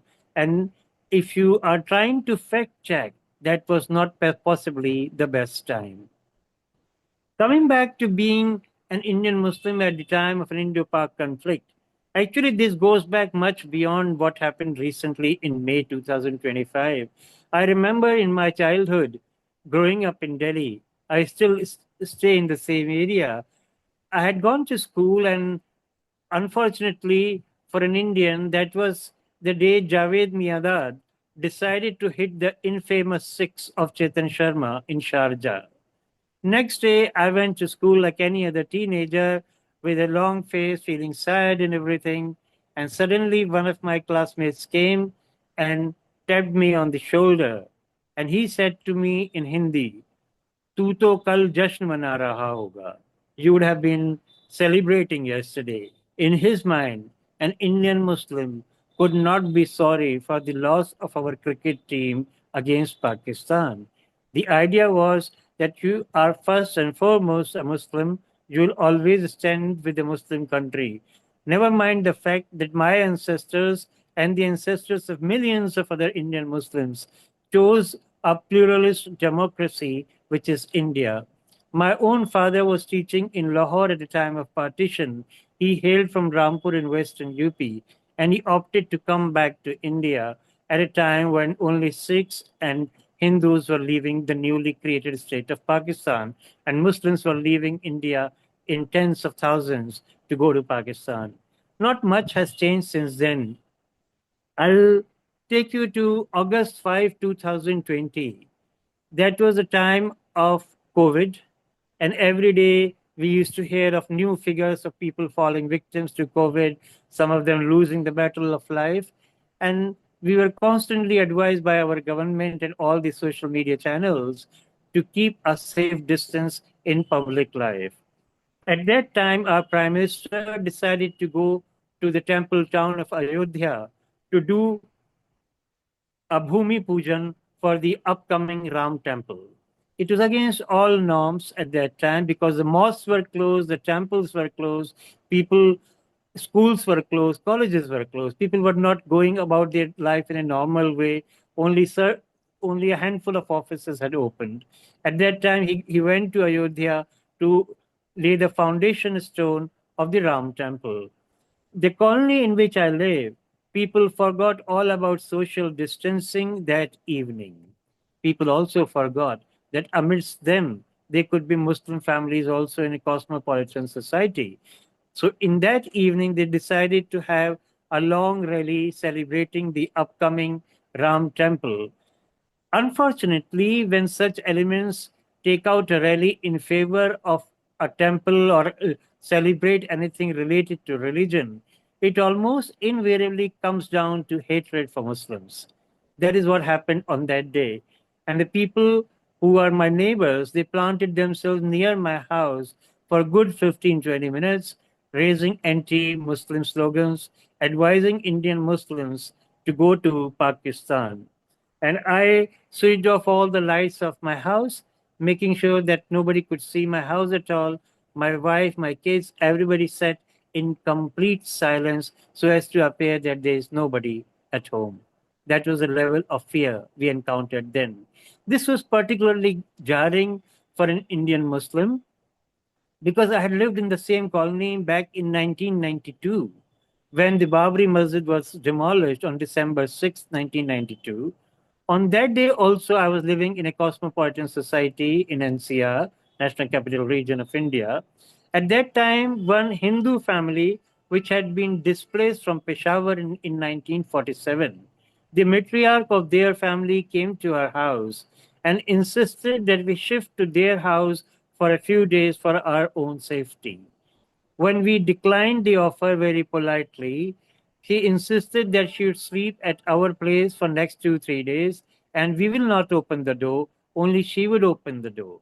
And in case there were some hoodlums, some goons baying for Muslim blood, she would be the one who would be facing them first. That was my India. That is the India I have grown up with. But what I witnessed after that in 2020, as I just pointed out, and more recently in the Indo-Pak conflict, To be an Indian Muslim at the social level in a middle class colony at a time of Indo-Pak conflict is virtually to be out on your own. Yes, you do not want a conflict. You want a peaceful resolution of all problems, but you cannot afford to say that in the larger society. You can come to a forum like this and speak up, but you cannot say that when you are speaking to the neighbor next door. Even worse, what happens is when there is this celebration of jingoism, you're supposed to be a part of that. And when you show some reason, some sanity prevails, and you do not give in to blatant jingoism, again questions are raised of your patriotism. It seems that the only way an Indian Muslim can convince the larger Indian society that he belongs here, that his heart beats for India, is to keep taking that test throughout his life over and over again. After this Indo-Pak conflict, my twin daughters who study in a public school in Delhi, they were going by their normal school bus in the morning. And one of their seniors, who is barely 15, 16-year-old himself, he refused to let them sit on a seat. He said, "You are a Pakistani. Go back to Pakistan." When the girl insisted on sitting, then the boy said, "Okay, first say Jai Shri Ram." Now, how different was this boy who insisted that a Muslim girl say Jai Shri Ram before she can get a seat on her school bus from the terrorists who attacked Pahalgam and killed people after asking their religion? There is no difference. What is important at such a time is for enhanced people-to-people dialogue and interaction between India and Pakistan. Because the only way you can get rid of hatred is for people to be more aware of what the other person is all about. In India, just a couple of years ago, sorry, Zia, you will have to close now. I'm so sorry. I'll just take 30 seconds. Well-known social activist Shabnam Hashmi had started a program called Mere Ghar Aakar To Dekho, wherein she invited non-Muslims to the house of Muslims on Eid and Muslims to the house of Hindus on Diwali. Maybe we could do the same thing at a much larger level, at Indo-Pak level. Thank you. Thank you very much. I'm really sorry. It's because we are tight on time. I'd like to now invite, is Rao Farman Ali here? Is he? I thought I saw him. Yeah. I'm here. Yeah. Could you? Yeah. Okay. Yeah. Okay, you are a well-known author from Kashmir. I don't know whether to call it East Kashmir, Indian administered Kashmir or what, but welcome. And if you could just help us understand that Kashmir has been very much the elephant in the room, but what was the humanitarian impact on Kashmir of the conflict? And when I say Kashmir, I am including Rajouri Punj, which actually bore some of the brunt of the conflict, and also what has been the implications for Kashmir of we've heard about Kashmiri society coming together, being very attentive and sensitive to the fact that they did not want to be labeled Pakistan collaborators, but there has also been very intensive surveillance. Has there been any possibility of a framing of the Kashmir situation other than securitization? 2,000 people were arrested, probably much more now. So what, in fact, is the situation? And as Radha said earlier, the possibility of the restoration of statehood, is that now finished? Are we only going to see a heavier security framework of Kashmir? So, good evening, everybody. Let me define the pain is an unpleasant feeling felt by a person suffering from it. When the pain is coming from the collective soul of the people of Jammu, how one can measure that pain. And amidst varied hegemonic contestation, Kashmir's sub-Saharan narratives face epistemic violence, silencing dissent, while structural contradiction fracture collective effervescence, rendering indigenous melody resonant against imposed logic. So when the people were saying that this is a barrier for the progress and the development of the Kashmir, and to build up an impression among the people of India, mainland India, that taking away the superior rights of the people of Jammu and Kashmir, everything will be normal. However, the ephemeral lull shouldn't be construed as a peace. So, in that context, peace by means of, we call it volcanic hibernation, is the negative connotation associated with the broader spectrum or the canvas of the peace. What we have witnessed that there were groups of militants operating in Kashmir. If we go back right from 1948, there were militant groups like Home Front in 1965, it was National Liberation Front 1968, it was Al Fatah, and 1988 then the militancy started and different groups emerged in 1991 and 1992. There were 130, almost 134 militant organizations on ground. 74,000 militants were acting in Jammu and Kashmir, and the graph has gone out after 2001, 9/11. Sorry, Raji, you have only 6 minutes, so Okay, please. that is why I'm taking jumps. So after 2019, the militancy took a new shape. We call it jungle warfare. Jungle warfare started along the ridge of the Pir Panchal from 2023, and it continues to so. So claiming that peace has restored in Kashmir, it is a wrong notion which is given to the people.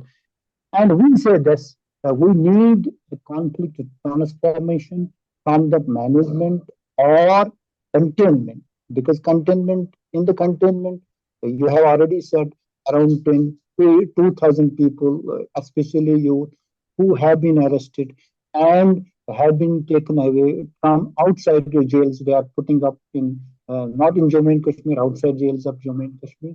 This is the irony that the people of Kashmir are facing. Kashmiri people, after the terror attack of Pahalgam on 22nd of April, they came out against that horrendous act. What happened next day? That Kashmiris, I mean to say, especially youth, they have not been trusted. At least they must have reposed a trust with the youth that they are not in favor of any violence. We must not push them to that we call pushing and promoting, or promoting and pushing, into the situation where they get frustrated. And what I said, the melody of dissonance against the imposed logic makes our youth in a situation of consternation. In that consternation, they take extreme steps. And with that note, that we say peace process has started so many times. Why it has failed? Because on ground we don't see the peace building situation. It is the problem. So again, if you talk of the peace, people to people contact, start of the trade, what it was before 2019 SLOC trade. But why are the structures? If we say that there are 4 elements associated with the peace building structure, that is JAP, judiciary, education, police, and healthcare. So we have to train our people for peacemaking, but our people are being trained for peacekeeping. So in the peacekeeping, you have to ask the people, keep mute, and when they are being muted, they call it a peace, which is not a peace. So this is a problem. And Kashmir sometimes becomes, in terms of problem, I am saying, it becomes bigger than the size of the South Asia. So to address the principle or the prime issue of the subcontinent so as to open the doors of prosperity and the development of South Asia as a peace constituency, wider peace constituency with structures, not in air.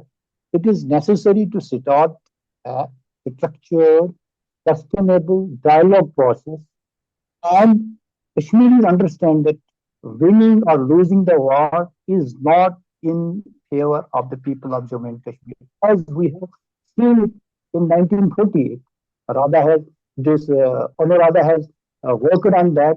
Then we witnessed 43,000 people died on Muzaffarabad side, and in Jammu only, almost 263,000 people were killed when Gamsara Singh by William Brown was taken hostage and arrested. And what happened, Radha has better understanding on that. That is why people of Jammu and Kashmir, we don't want war. We are anti-war. We want that the process of dialogue and discussion should start. With the process of dialogue and discussion, this issue should be resolved. We also understand that it has gone to Jammu Kashmir right from the resolution of 1948, from 38 resolution number and last resolution number of 307 in 1971. And now the abeyance, the Indus Water Treaty, it has triggered Kashmir. And in a situation where we are caught up in a nuclear triangle and in a conflict grid. In that conflict grid, we get confused by the approaches of avoidance and attraction, or avoidance and avoidance. How the both India and Pakistan in 2005 carried a survey that was an independent survey by Times of India and Dawn, what Kashmiri aspire for. So if we dissent at some time and we are being labeled as Pakistani, and if we sometimes ask for the peace, we are being labeled again, but we are entered to the what the movement is going on in Kashmir. So in this situation and this quagmire, then the space is given to those elements who have extreme views with actions on ground to make them irrelevant. It is necessary to set out a peace process, to engage the people who understand the dynamics of peace, who understand the positivism associated with the peace with huge dividends. And those huge dividends are not only rewarding for the people of Jammu and Kashmir on either side of LOC, they are in favor of India as a mainstream, mainland India and Pakistan and South Asia as a whole. Now coming to Rao Saab, you'll have to close now. Yeah. So now just I'm closing it with this note that in Jammu and Kashmir we have the energy requirement of almost 22,600 megawatts, and the total energy produced in Jammu and Kashmir, mainly by the NHPC, it goes around 3,200 megawatts. So what we get only 13 or 14% of the royalty. We are supposed to get around 46% of the royalty out of the profits of the NHPC, because NHPC in hydroelectricity contributes almost 46 to 49% of the production of the electricity. So in a situation, we say that it should be Kashmiri, I mean, say people of Jammu and Kashmir led and Kashmiri owned process in terms of energy also.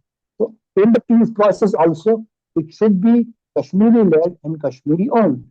That will give solace to the people of Jammu and Kashmir, because with any conflict between India and Pakistan, first casualty are the people of Jammu and Kashmir, essentially living along the LOC or working on. Thank you very much. Thank you. Okay, can we, sorry, because of time constraints, Tanveer Ahmed Dar, is he here? Tanveer Ahmed Dar, is he here? Tanvir is here.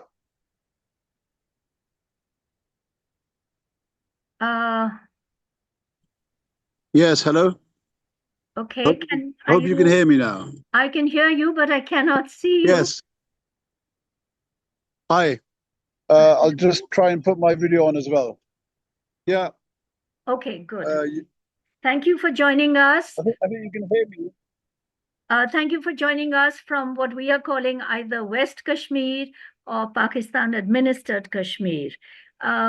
Could you please help us understand what has been the impact on West Kashmir?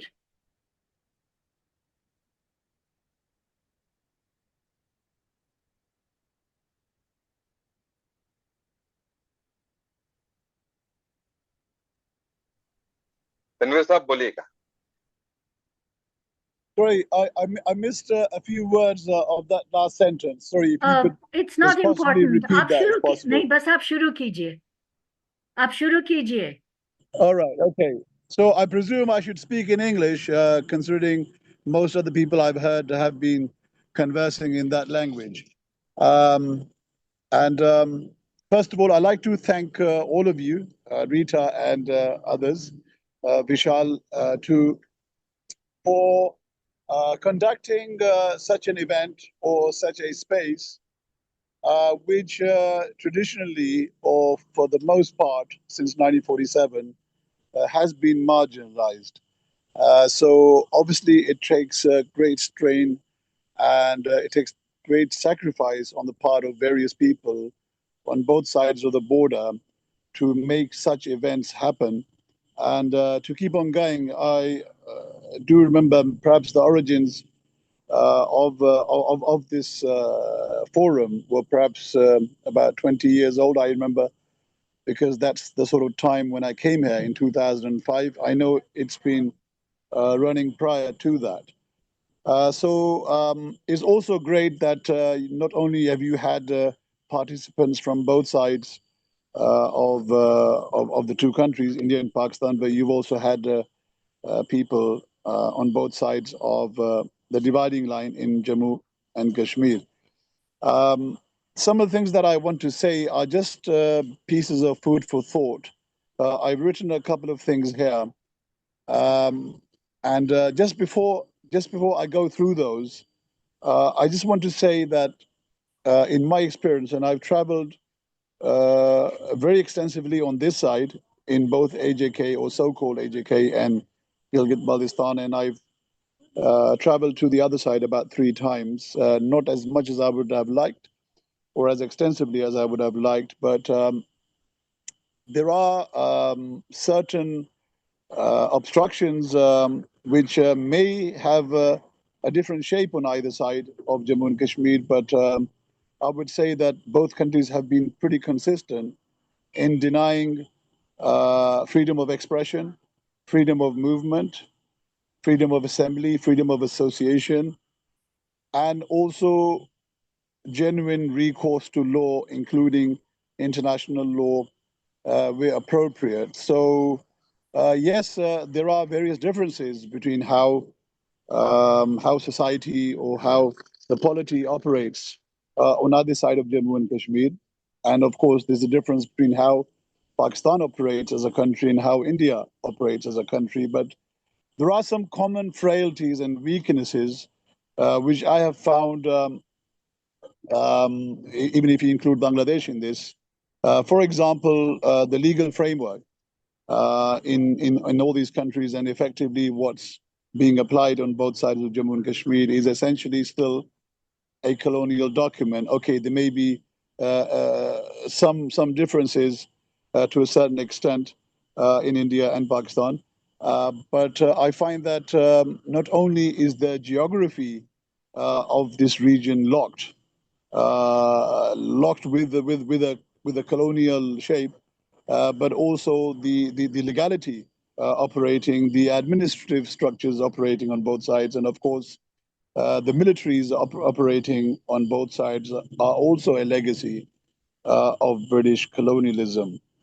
So it will take a great perhaps even, if I may say so, a leap in imagination of people, in both countries, as well as people on either side of Jammu and Kashmir, to try and think a bit different, because creating peace and creating sustainable peace, one of the obvious things that are needed is not to continue with how things are, right? For example, I mean, there have been a few sporadic instances of where India and Pakistan seem to have come close on various important issues, but in the main, there's obviously been what I would consider to be, a structured kind of opposition, and even where a lot of people, a lot of the masses in both countries would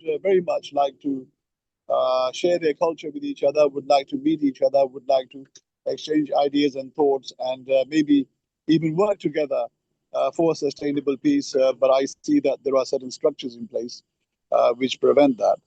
And some of us who either live in the West, particularly in places like North America or Western Europe, um, there is the colonial legacy, and there's also the fact that obviously a lot of people from these regions live in those countries, and their livelihood, depends on that, and that can assist in trying to change things there and build a solid peace, but the same thing can also hamper, what's necessary here. So I've mentioned some red lines, and I feel that you have about a minute. You have about a minute. Sure. In this final minute, I would just like to say that while working consistently for peace on the ground here in so-called AJK, I do feel that having a very solid academic structure here in the shape of Sharda, which happens to be in the north of this territory and which has a very prestigious background going back thousands of years, and is something which can help all of us overcome these structural difficulties that are in place.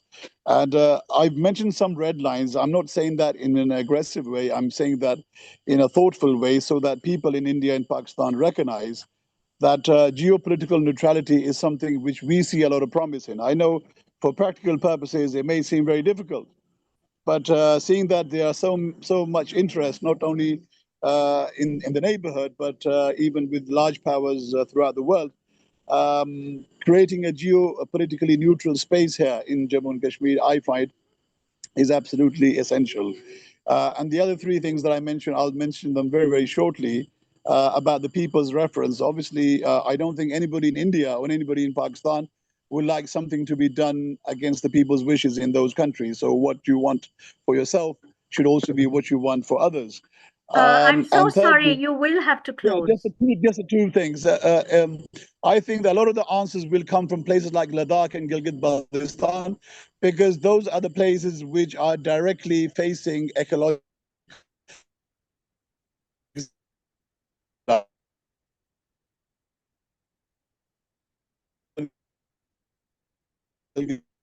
Is there a freeze? I think, is there a freeze? Which will help us carry on.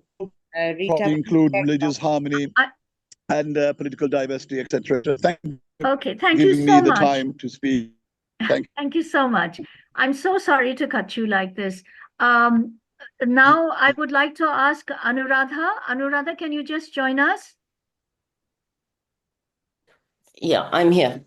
Okay, Anu, just start. Okay.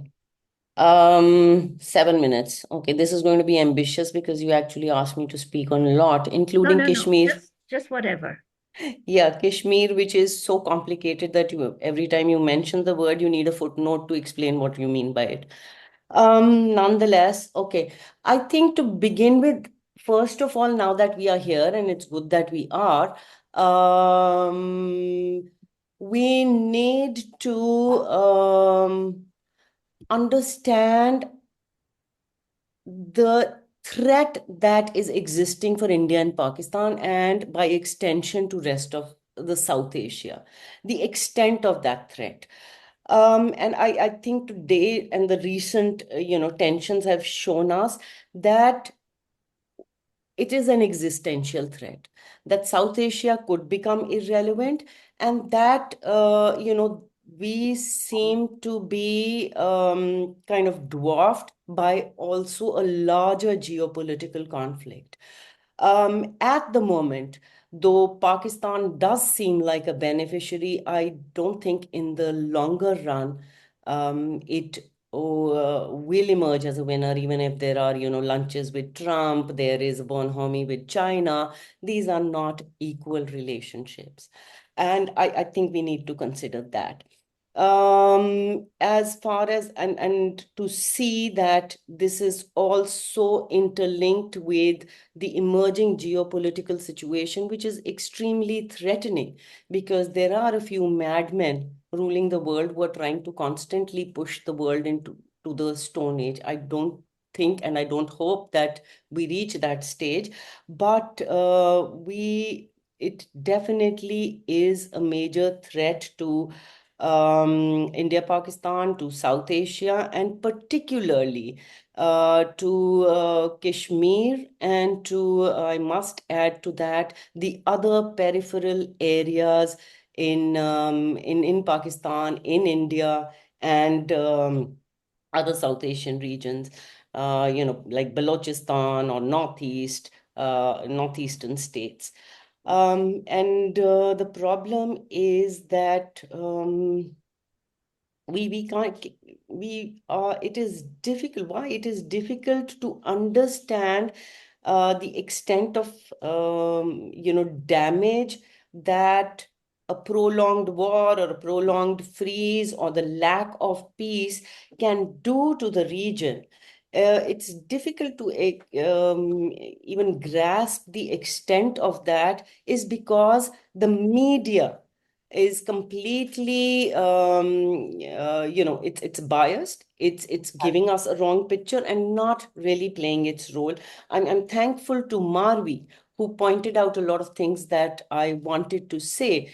And for the first, because I realized, even as the Indian bias and fake news industry, which was so extremely jarring, and all our attention was focused there, because it had reached a level of certain buffoonery.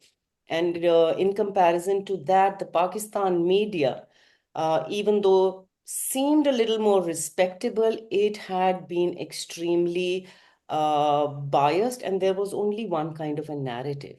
It's only much later when you look back and you realize, there is, at least in India, there were counter narratives. There were certain spaces within the media that were continuing to play a role, which were continuing to question the government narrative. But that didn't exist in Pakistan. Not just challenging the government narrative, but even getting information about, what happened in Bahawalpur. Who were the people who were killed? Were there, people linked to Hafiz Saeed, his family members, or some other civilians? We still do not have that picture.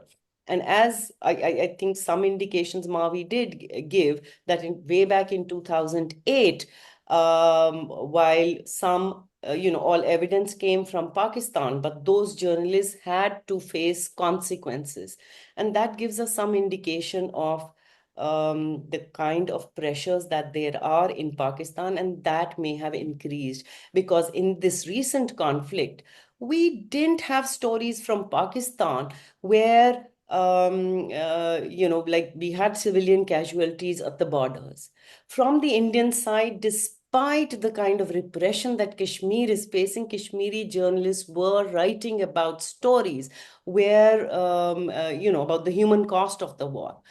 There were none from Pakistan. And I personally, I know this from my own experience at Kashmir Times. I've been working with journalists from both the East and the West Kashmir. And I couldn't find people we've been working with to get me stories of just civilian voices caught in that 3 or 4 day war. And that is something we should, try and find out why it was so. Other than this, I think, because of the media bias, Kashmir has been completely invisibilized. And it has been invisibilized also because there has been an ultra nationalistic, jingoistic narrative on both sides in Pakistan and in India, where there is a tendency to, define, even talk on behalf of a Kashmiri with some kind of an authority without giving Kashmiris that agency. Like Pakistan will call Kashmir the jugular vein, India will call Kashmir the integral part, but Kashmir is actually the punching bag. And I was listening to Zia Salam, and I could actually feel goosebumps on my. Um, just to add to that, why I'm talking about it is, since you just heard him, and so I don't need to elaborate, multiply that by 4. And, on the Indian side, Kashmir is the only Muslim majority state. That is what Kashmiris face on a day-to-day basis. And I can say it also from a personal experience. I'm not a Muslim, but to have a Kashmir tag and to have dissenting views from the larger national narrative, which has always seen Kashmiris, even a lot of liberals, see Kashmiris from an ultra-nationalist lens. So you tend to suffer, even as a non-Muslim. I suffer because I carry a Kashmir tag. For a Kashmiri, and I don't want to go into details on that, I've posted one link of my article, so maybe you can probably talk about it, but it's been just to quickly talk about it. Kashmiris do not only face the brunt of war at the borders, there is war internally. And I think there's war internally on both sides. This has happened for the last 70 years. The wars are unending. There is, on both sides, there is a tendency to politically control the region, repress the people, and repression is not only to politically control them, but to control their economy, to control the resources of the region. At present, on the Indian side in Eastern Kashmir, we have the threat of demographic change. For years, Kashmir has been sliced into tiny pieces. AJK, Gilgit-Baltistan on one side, now we have J&K and Ladakh on the other side, and I don't know how much balkanization is going to happen. And these are conscious projects that have been happening for years, aimed at dispossessing Kashmiris. Anu, you will have to close. Yeah, I'm just coming to my last point is, and this I would say, if you look at foreign policy, it's not going to be guided by humanity or human interest or morality. And that's never happened. It's never going to happen now when there is, we have people operating without any guardrails. So what is the way forward for us? We should be talking about peace, not only in terms of war is not a solution, but we should be offering solutions. Peace is important not only because it is a sexy word, but because it is imperative for our existence. And we need to, create a kind of an alternative narrative of what we mean by peace. We mean collaborations, we mean economic collaborations, cultural collaborations, educational collaborations, knowledge collaborations, media collaborations that will help bring reality and truth in perspective, that will help us work on common issues, that will help us work on things like climate change, which is a serious threat. Which I'm afraid you cannot go into right now. I'm so sorry. But thank you so much. Yeah, that's it. Okay. Can I just ask Sabah Gul Khattak to join us? Yeah, hi. Good, great. Thank you. Thank you so much. Sabah is a feminist, one of the co-initiators of the Pakistan-India joint statement by feminists on peace, on the India-Pakistan crisis, as well as an academic. She's been the executive director of the Sustainable Development Policy Institute, Sabah. And could you perhaps also bring in the gender dimension, which frankly, I did not want to talk about till, in fact, you joined us. Operation Sindhur, it's totally problematic. Thanks, Rita. Actually, I wanted to talk about that and your other request to talk about terrorism and its impacts as well. Well, just let me add that footnote. You are located, you are a Pashtun, you are, in a sense, while you may be in Islamabad, you are very much from Khyber Pakhtunkhwa. And I would like you to bring in the KP and the Balochistan dimensions. Thank you. First of all, thank you. I mean, I'm so happy to see everyone, and I'll be very brief, but I'm also missing many friends who are not with us anymore, particularly Smitu, Raful, Karamat. But it's also very good to see many other friends online. Also, I wanted to say sort of something about the Air India crash and how much all of us in Pakistan have felt really awful about that. Because there have been crashes in Pakistan and one can relate to the pain of the families. And that sort of brings me also to Pahalgam and this request from you and also our feminist statement. Because as the conflict was going on, some of us reached out to each other, asking each other, how are you doing? And some of us said, let's get a statement out.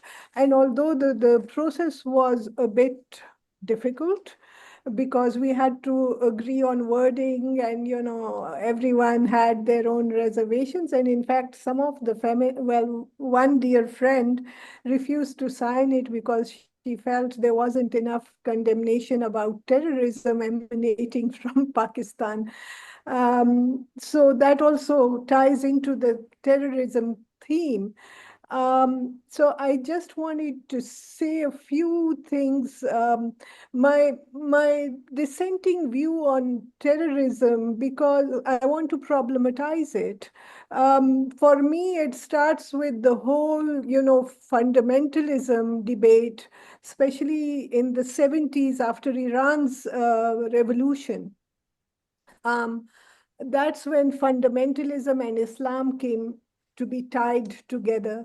And that then led to other terminologies of radicalization of after the Cold War had ended. So suddenly radicalization became the main thing to talk about. And after 9/11, it became terrorism, the clash of civilizations. And then after that, we had various kinds of discourses about, de-radicalization. So, including various UN agencies talking about huge projects, everyone putting money into de-radicalization, associating it with poverty, with madrasas, so on and so forth. So one gets tired of this kind of stereotype. Constantly, terrorism being whipped up as a label, because for me, such labeling is not helpful because it functions as a master framework, a narrative or a pivot around which entire geographies and people are defined by those who have more power or who suffer Islamophobia and who easily use this narrative to whip up xenophobia, hate, prejudice. So I want to use it very carefully. Yes, we have suffered on both sides of the border, not just India, Pakistan, the two Kashmirs, but also Pakistan, Afghanistan, and now Iran. So for me, it is very much a political context in which I look at these issues, and we need to sort of look at these issues more critically. This also leads me to the point about Pakistan's strategic geopolitical context, in which I feel that it is not, everything is not of its doing. As someone just said, I think it was maybe Anuradha, about unequal relations, whether it is with China or the US or others. We are not celebrating the fact that our army chief is meeting with or has met with Trump today. One is fearing what is going to happen next. So for me, yeah, these are issues that we need to be aware of. And because Pakistan has suffered so much, and because of the context I come from, that is where, interestingly, a peace movement called PTM emerged right from what we call the heart of darkness, Waziristan, where non-violence was the ideology around which people rallied. The fact that it wasn't very popular with anyone because it wasn't a separatist movement, it kept the people who joined PTM kept saying, we are Pakistanis, we want our rights. It wasn't a separatist movement. Therefore, no international, no other country was very interested in it. And I disagree with Parvez on Balochistan. Balochistan is not one conflict. Balochistan is many conflicts. Let's not have monolithic ideas of just one conflict. Balochistan has several conflicts. There is a conflict for resources. There is the China aspect, Chinese interests, the US interests, the Arab states around that area, their interests. So there are many conflicts for resources, for influence, for access going on in Balochistan. And of course, no one is excusing the Pakistani state, but to be aware of the many contexts of the, Balochistan context.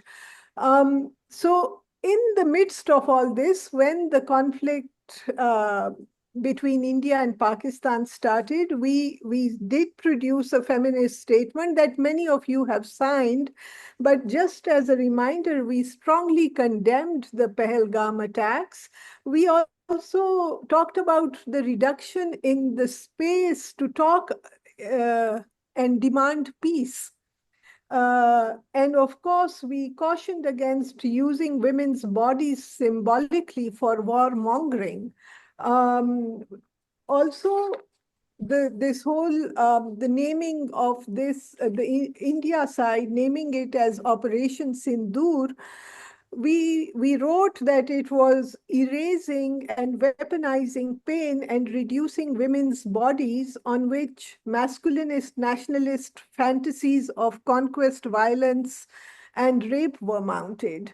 So for us, this was very problematic. And thank you for letting me speak about it. Also, we spoke about these hostilities serving as distractions from what our people on both sides really need: education, health, employment, social protection, safety, well-being, our rights, are the poor in our countries. This is like, we go in circles. In the 1990s, we were talking about these things and we are still talking about them. We had various demands, and it was very difficult to, talk about Kashmir and the right of Kashmiris to decide for themselves. So we could only talk about, trying to resolve it through dialogue and diplomacy, our differences. But we couldn't, and to resolve the core political issue of Kashmir that lies at the heart of the conflict, but we couldn't add even a line about the people of Kashmir deciding about their own fate. So things have changed at one level, because before we could talk like this, today it was not going to harness a lot of signatures today or when we produce the statement. So I felt a lot has changed also, although being here in this forum is really exhilarating. But what has changed is in 2014, Mr. Modi has been in power since 2014. That is a long time for a very different discourse to prevail, where there is not a lot of dialogue, where there is not too much communication, no visas often becoming very difficult to be issued. And actually, many of us also no longer feel that comfortable visiting each other because we fear the immigration officials. So the kind of jingoism that has risen on both Saba, sides. you'll have to close now. Okay, I'm almost there. So, we need to, and thank you to Taimur who spoke about media. We need to talk about the sort of negative effects, the long-term consequences of this which can become intergenerational hate, and how that manifests itself. And the consequences not just for India and Pakistan, but for the region. Also, we need to take a step back, and instead of blaming one another, this was something we had started to do in the context of 71, when a few of us said, let's have a group that talks about their own government's role in 71. So the Bangladeshis can critique Mukti Bahini, the Pakistanis can critique the army role, and the Indians can critique their own role. Similarly, we need to Saba, you will have to close. Sorry. Okay. Just this, that we need to be critical of our own governments. Thank you. Thank you so much, and sorry again. Shahrukh, are you here? Shahrukh? I'm here. I'm here. Where are you? Right here. Okay. Thank you so much for joining us. Shahrukh is a Supreme Court lawyer. She's also an activist, and she is one of the most refreshing thinkers I have met in a very long time. Welcome. Shahrukh, perhaps you could describe, there's been a lot of talk about the war within. We've heard about the war that the Kashmiris fight every day. Zia has also, in fact, described to us what it's like being a Muslim in Hindu India. Perhaps, I mean, like, how do you react? An India-Pakistan crisis takes place. Are you under pressure? Or do you have the space to, in fact, respond like, say, I would? Well, when I first saw the list of speakers, my first thought was that there is a lack of diversity. And that's a euphemism for saying that there were just too many Muslims amidst your speakers. And when Dr. Sayyida Hamid asked me to speak, my first thought was, हमसे क्यों कह रही हैं? अभी Ali Mahmudabad jail रह के आए हैं for a very innocuous post on the wall. But I can never say no to her, so I am here. But I think an Indian Muslim speaking for peace with Pakistan is speaking from a position of vulnerability, is already speaking from a position of, from the margins. And that particular Indian Muslim is even more suspect. So I do have a comment to make about the lack of diversity. The fact that Muslims are expected to turn up, and they do turn up. We smile and look at ourselves and mutter, but that's one thing. But even otherwise, I was looking at some of your archives from 95 and 2000 when the forum met in person. And it was a much more diverse list of speakers. The participants were more diverse. They were not in the same position of the margins that we are today. They were much more mainstream. So that also speaks to to the militarization of the mind, the militarization of the popular mood, also speaks to the fact that our centrists and our liberals are very much now militarized in a particular kind of way, especially when it comes to Pakistan. It also speaks to the fact that those who are not jingoists, those who are not hyper-nationalists, are relegated to the margins, Muslim or not.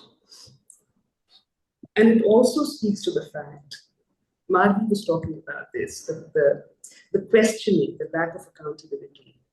I think, Marvi, we already congratulate ourselves when we turn up. Just turning up, showing up, is already an act of resistance. It's becoming very difficult to change the discourse, to redraw the discourse, to question. And I've always felt that what politics does and what law does is to ascribe meanings to everyday acts. It legitimizes quotidian things, everyday acts. It also legitimizes violence as good violence and bad violence. And it's this ascription of meaning, and it's these pulls and pushes over meanings that we are negotiating every day in a functioning democracy. But now I find that politically, the space to reappropriate meaning, to ascribe new meanings to words, is becoming less and less. And we're not even going into the merits of the argument. We're only going into the locus of who's asking. So it depends on who I am. It depends on my identity, and it depends on my political position. And it's very easy to dismiss what I say. That's politically. And in the law courts now, the idea of national security is becoming like a blanket cover. So anything can be prescribed under that cover. Anything can be legally challenged, saying what you're saying is a problem for national security, so shut up. And increasingly now, that blanket national security is now intersecting more and more with hurt nationalist sentiments. So national security and hurt nationalist sentiments leave you with very little space to say anything. There's the infamous FIR 59 of 2020 with regard to the students and organizers who were still in jail 5 years later after the anti-CAA protests. And what is the charge against them? They've been booked under terror laws, basically for endangering some nebulous concept of national security, together with hurting nationalist sentiments, because they were organizing protests while President Trump was visiting. So to organize protests in the presence of Trump is hurting of nationalist sentiments. And then they're still in jail 6 years later, 5 years later. So that's where we're at. So it is from a position of vulnerability that I speak, both for my identity and for my politics. But I also wanted to very quickly respond to some of the things I've been reading just today, for instance. We've been talking about war, the Israel's attack on Iran, and I was scrolling through my Twitter feed, and the German chancellor says that it will benefit democracies. And how will it benefit democracies? And I heard someone else, Piers Morgan, elaborate and say that it will benefit democracies because it will give Iranian women the freedom to wear what they will. So that's a reduction of democracy to headscarves, to the freedom to wear what you will. मगर हमारी वजूहात गनीमत थी फिर भी. We went to war बदले की आग में, which is what any noble patriarchal society would do. It was grounded in badle ki aag. That aside, and jokes aside, I just want to refer to when I was looking to speak, I was also trying to look up conventions that determine international law when it comes to terrorism. And the only one where both India and Pakistan are signatories is the International Convention for the Suppression of Terrorist Bombings. And I just want to read 2 lines from the recitals because it's relevant.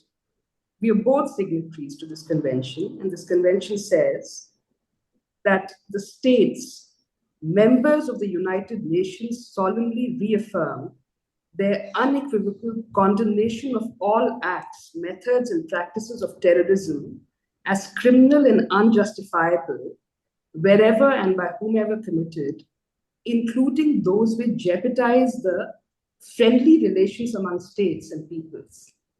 This is pertinent. It says that a terrorist act is one which jeopardizes friendly relations among states and peoples.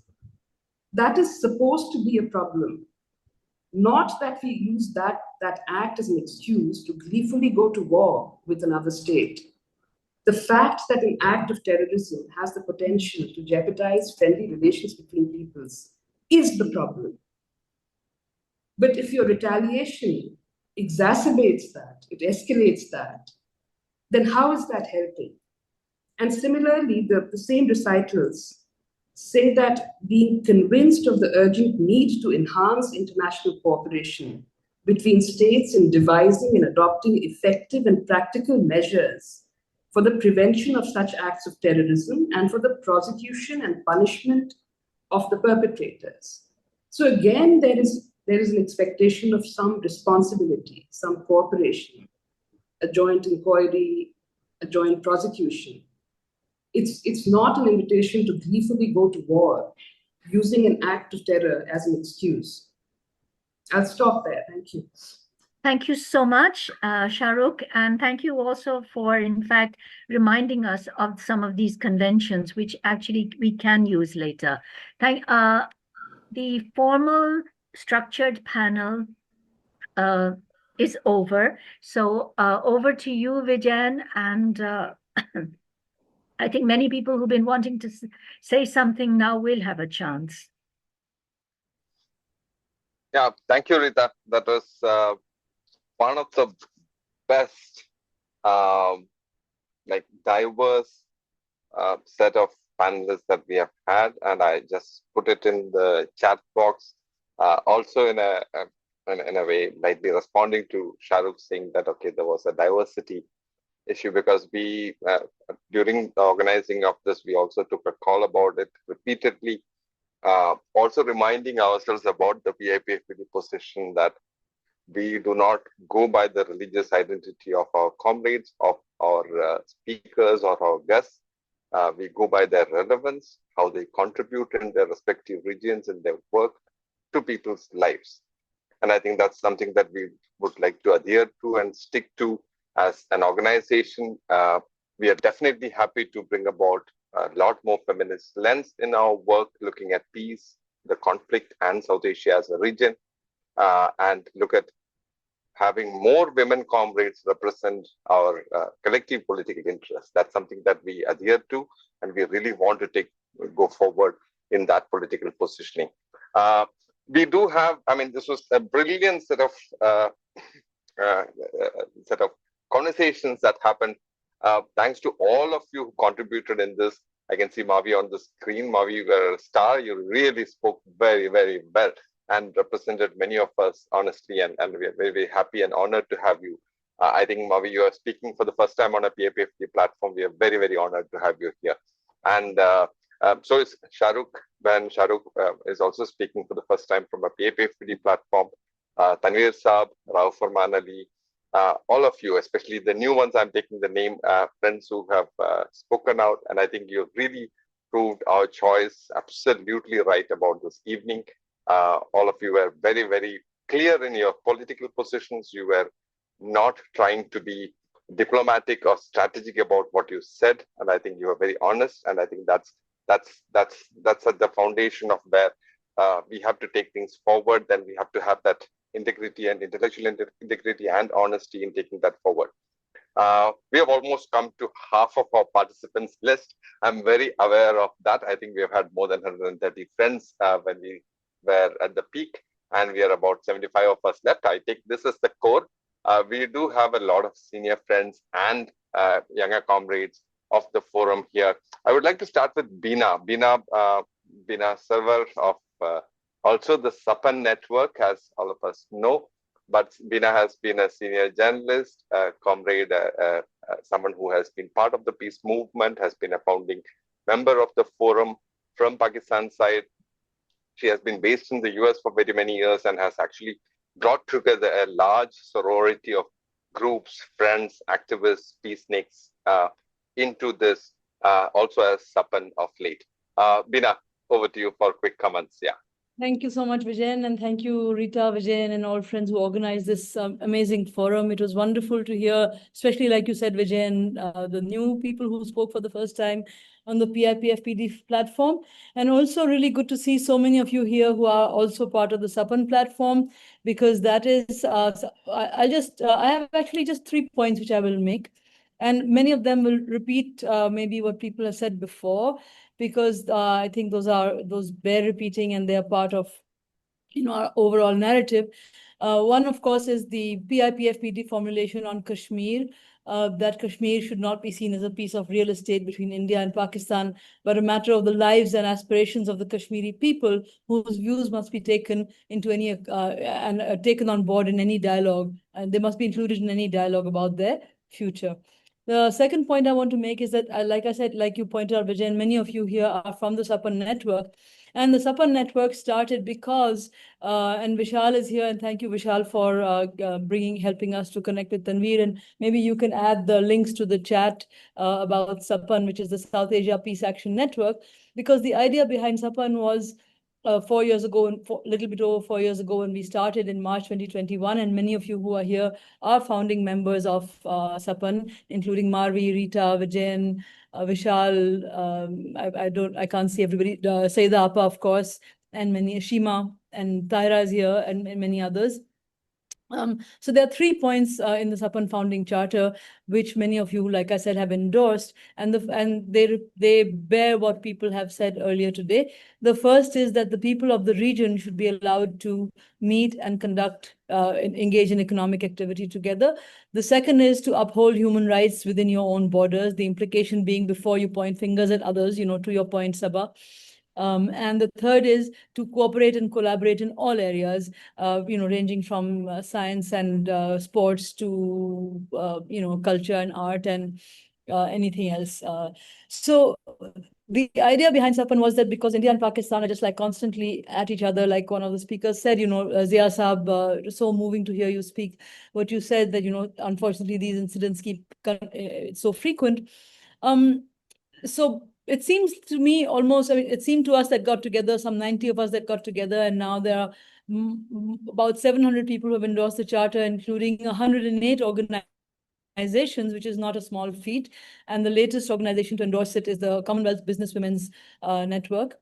That there's kind of no point almost in constantly going on between India and Pakistan. Of course, we must keep having these forums and bringing this focus as well, but also let's keep talking from a regional perspective and bring in the regional view. Sorry, Khawar Mumtaz is also here. She's also one of our founding members, and I can't see everybody, and if I've left anybody's names out, please forgive me. So from a regional network that, Bangladesh, Nepal, Sri Lanka, Afghanistan, Bhutan, Maldives, the whole region suffers because of India and Pakistan's, intransigence. And Rafiq Katwari, who was here, I don't know if he's still here, he had posted earlier in the chat, the actual cost of war, which is what this forum is about. So that was one point. The second was about talking about media and social media. I would invite everyone to please go to sapannews.com/social and endorse this, the ethics charter, because we, instead of just complaining about how terrible social media and media is, what are we doing? How are we engaging? And how are we being the change? And how can we influence people around us? And all of you here many of you here are very influential people. If you endorse this charter, and then we want to make a widget that says, I have endorsed the social media code of ethics, have you, or something like that, which we haven't got that going yet, but that's what we plan to do. And so So that's the third point. Second point, and the third one about talking. Rakshanda Naz is here. Sorry, Rakshanda ji, I missed your name. She has been a stellar person, of course. From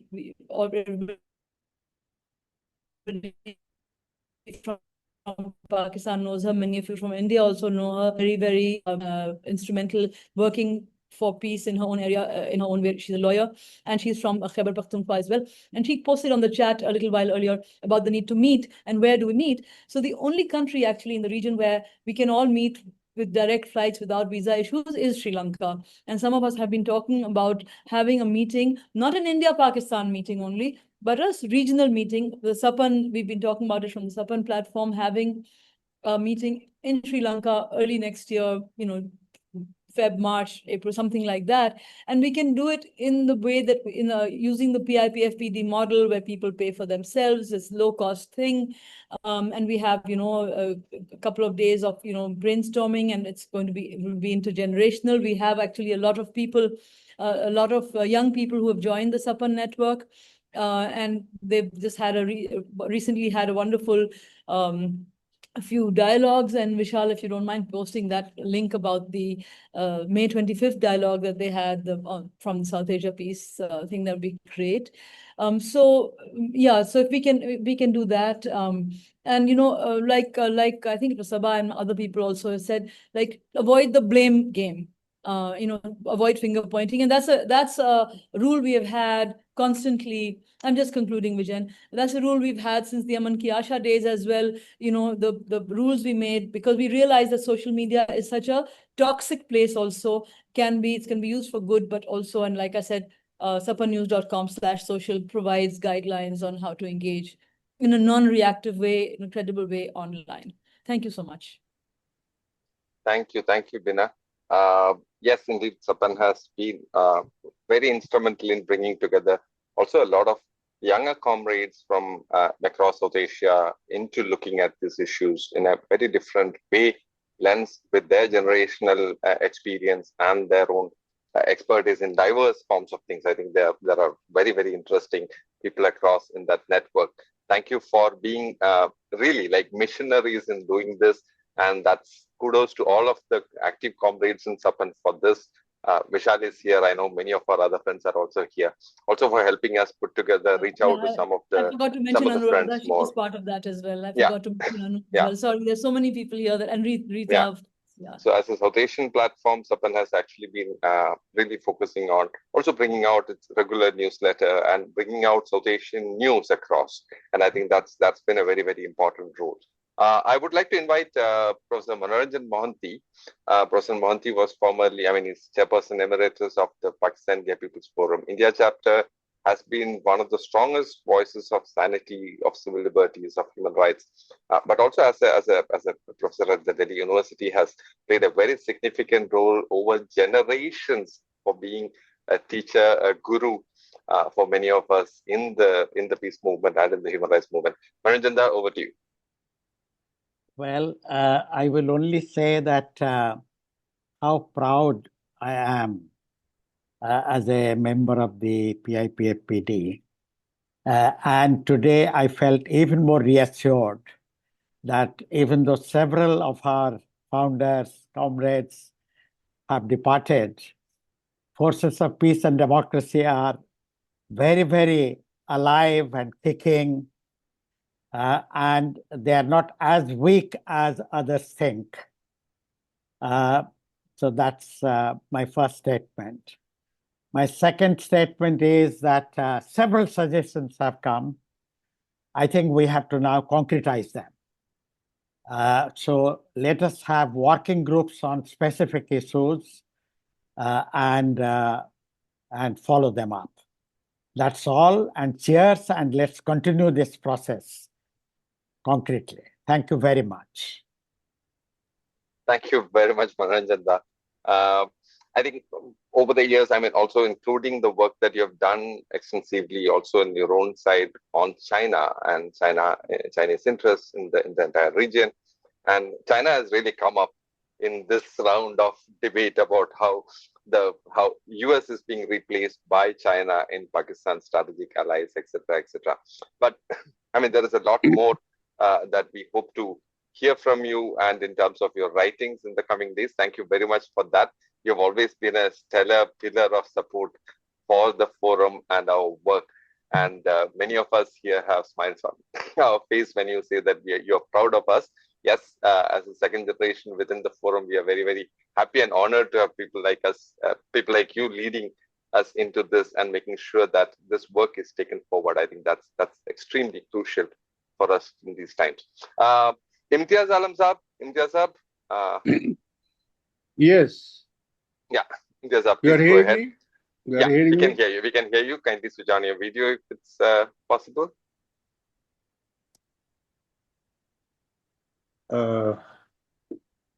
Video is not on? Not yet. How do I do it? It's okay. It's okay. Otherwise, you can just speak. It's okay. It's Okay. all right. Yes, I have a few points to make, and thank you very much for inviting me and holding this discussion. Very insightful, quite diverse. I have a few points to raise, some lessons, some conclusions. One is that just not the limited war or surgical strikes or Kargil type conflicts are possible, but now full-fledged war, conventional war is also possible despite the nuclear weapons. So threshold of war and the nuclear war has lowered. That is the most dangerous thing. Second, we are in a state of no war, no peace. There is no ceasefire, it is paused. The war is still on the agenda.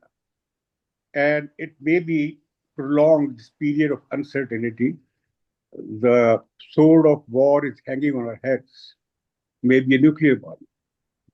Thirdly, when I look into the India-Pakistan conflict, Kashmir is not the cause of the conflict or anything else.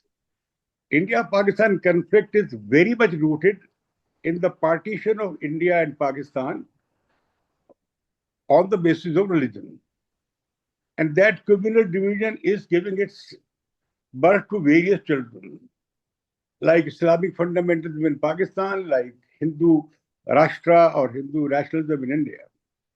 Nationalism in both countries is motivated by religion, not secular nationalism of the Nehru's kind or Gandhi's kind.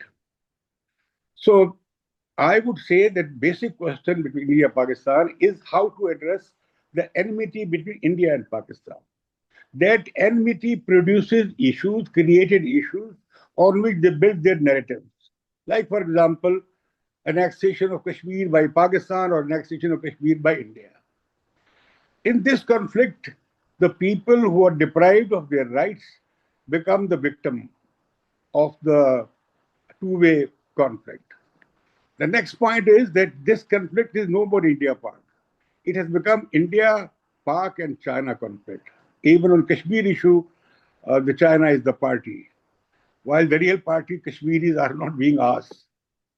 Moreover, in this conflict, even where people raise their voice or come out for their rights, like say in Balochistan, they are they also become a kind of rolling stone between the competing two hostile countries. Thank you. Terrorism is not confined just to terrorism. And I would make a comment here that 3 or 4 freelance terrorists or autonomous or independent Islamist terrorists or any kind of other terrorists can bring India and Pakistan to blows. It is such a fragile peace and coexistence. So we have to be very aware of this. Then I would like to say that the kind of hatred we have seen during these 4 days or after that, but I'm really ashamed of seeing my very dear friends on Indian television or Pakistani television vomiting fire and vomiting hate. And another thing which I found in India for the first time, that is so much pro-Zionist viewpoint in India. I saw on these television debates very openly aspiring to align with Israel.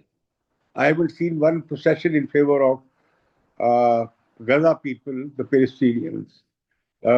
Some big voice emerging in India. So this is another kind of dimension to this conflict. Moreover, I would like to say that this conflict has also done some good things. One is that I have seen that the both armies have behaved. They have not gone. Restraint and de-escalation was above in their mind, unlike politicians, unlike, say, Mr. Modi, वो घुस के मारने वाली बात भी थी. And what I'm seeing is that what kind of belief will live, our leaders live, or make believe world. They thought that if they will attack 9 places in Pakistan, it will not be violation of Pakistan's sovereignty, and it will not be an act of war. And Pakistan will take it good stride, okay, India is fighting terrorism, not the state of Pakistan. Moreover, the question of terrorism has expanded. It has become full-fledged proxy war on all fronts. And when India and Pakistan fight, they also, what do? That all the things they have done in the past, good things, they also blow them away. They also throw them in the dustbin. Like, for example, Indus Water Treaty, or for example, Shimla Agreement. They were good agreements, accepted by both the sides. So now we have another issue of existence. Pakistan says if our water will be stopped, there will be an act of war. India says if there will be terrorism, even by ISIS or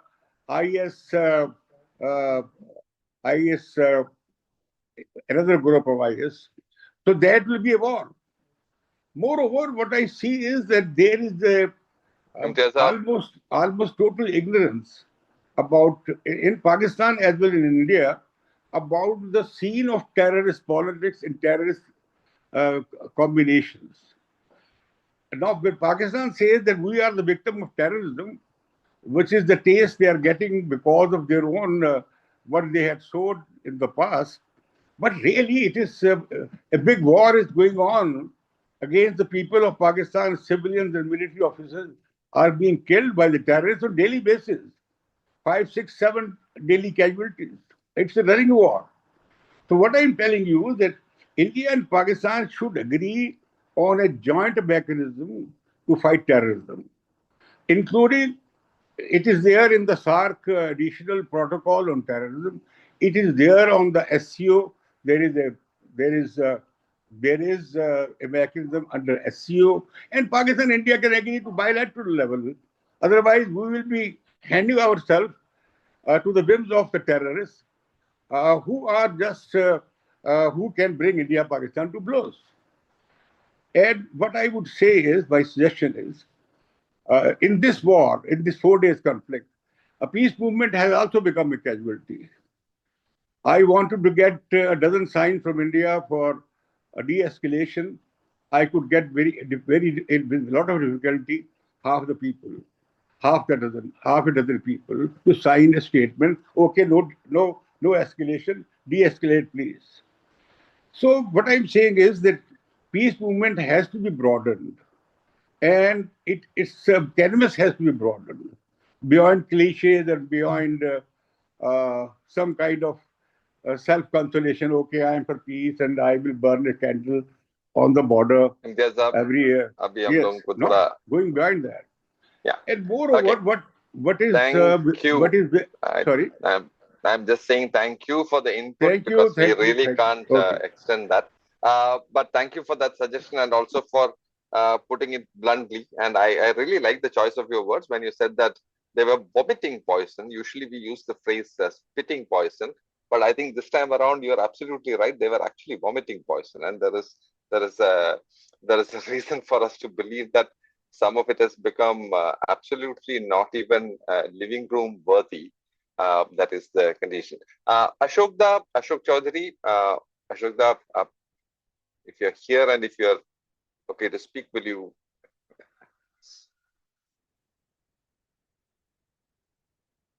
Because Shima and Tahira both have said that they will go ahead. I don't think Ashokda is here. Cedric, Father Cedric Prakash. Ashokda is just unmuted. Yeah. Ashokda? Okay, I've just unmuted myself. Can Okay, you hear yeah, me? Cedric, please go ahead. Yeah. No, just three brief points because I already put, we have had a very insightful and invaluable meeting. But the point is, how do we forge friendships among people at the grassroots, with ordinary people, with academics, with civil society?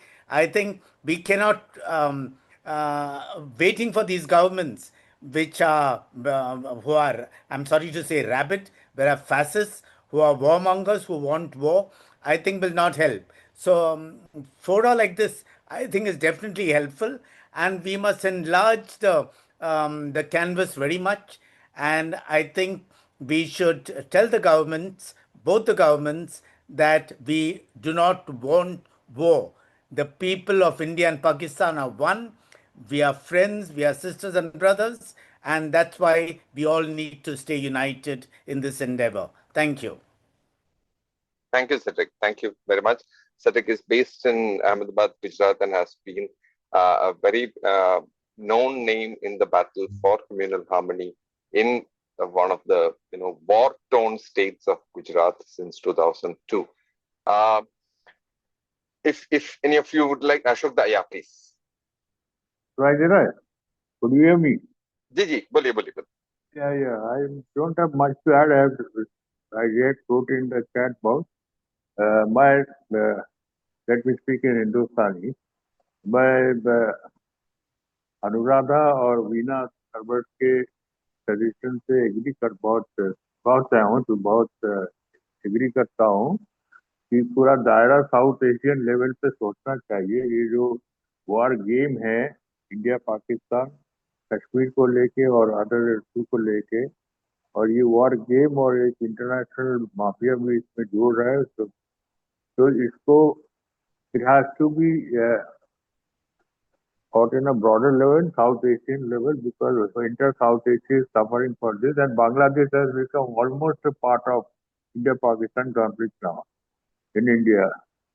So that इसी वजह से वो होना चाहिए। दूसरा मेरा ठोस सुझाव है कि PIPFPD जैसे इनिशिएटिव है फॉरम में, ऐसा और भी फॉरम्स होंगे और मैथ ऑर्गेनाइजेशन को जोड़ के साउथ एशियन लेवल में जाना चाहिए।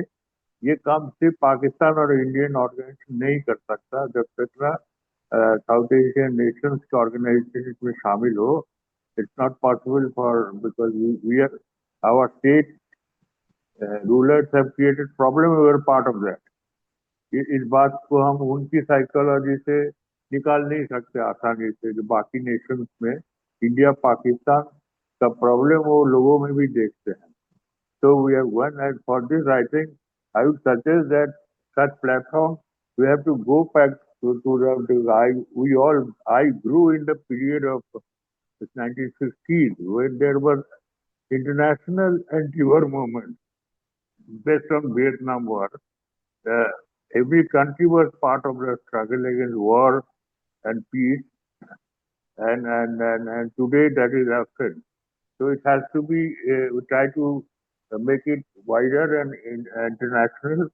All countries are having anti-war demonstration. Secondly, ये जो दायरा है इसको एलिट तबका लिबरल तबके से नीचे लाना पड़ेगा, अवामी बनाना पड़ेगा, bring out to the commoners. जब तक ये अवामी नहीं बनेंगे तो 1960-70s के मूवमेंट नहीं हो सकते, और we do not, this section is no more relevant for the rulers. Our rulers enjoy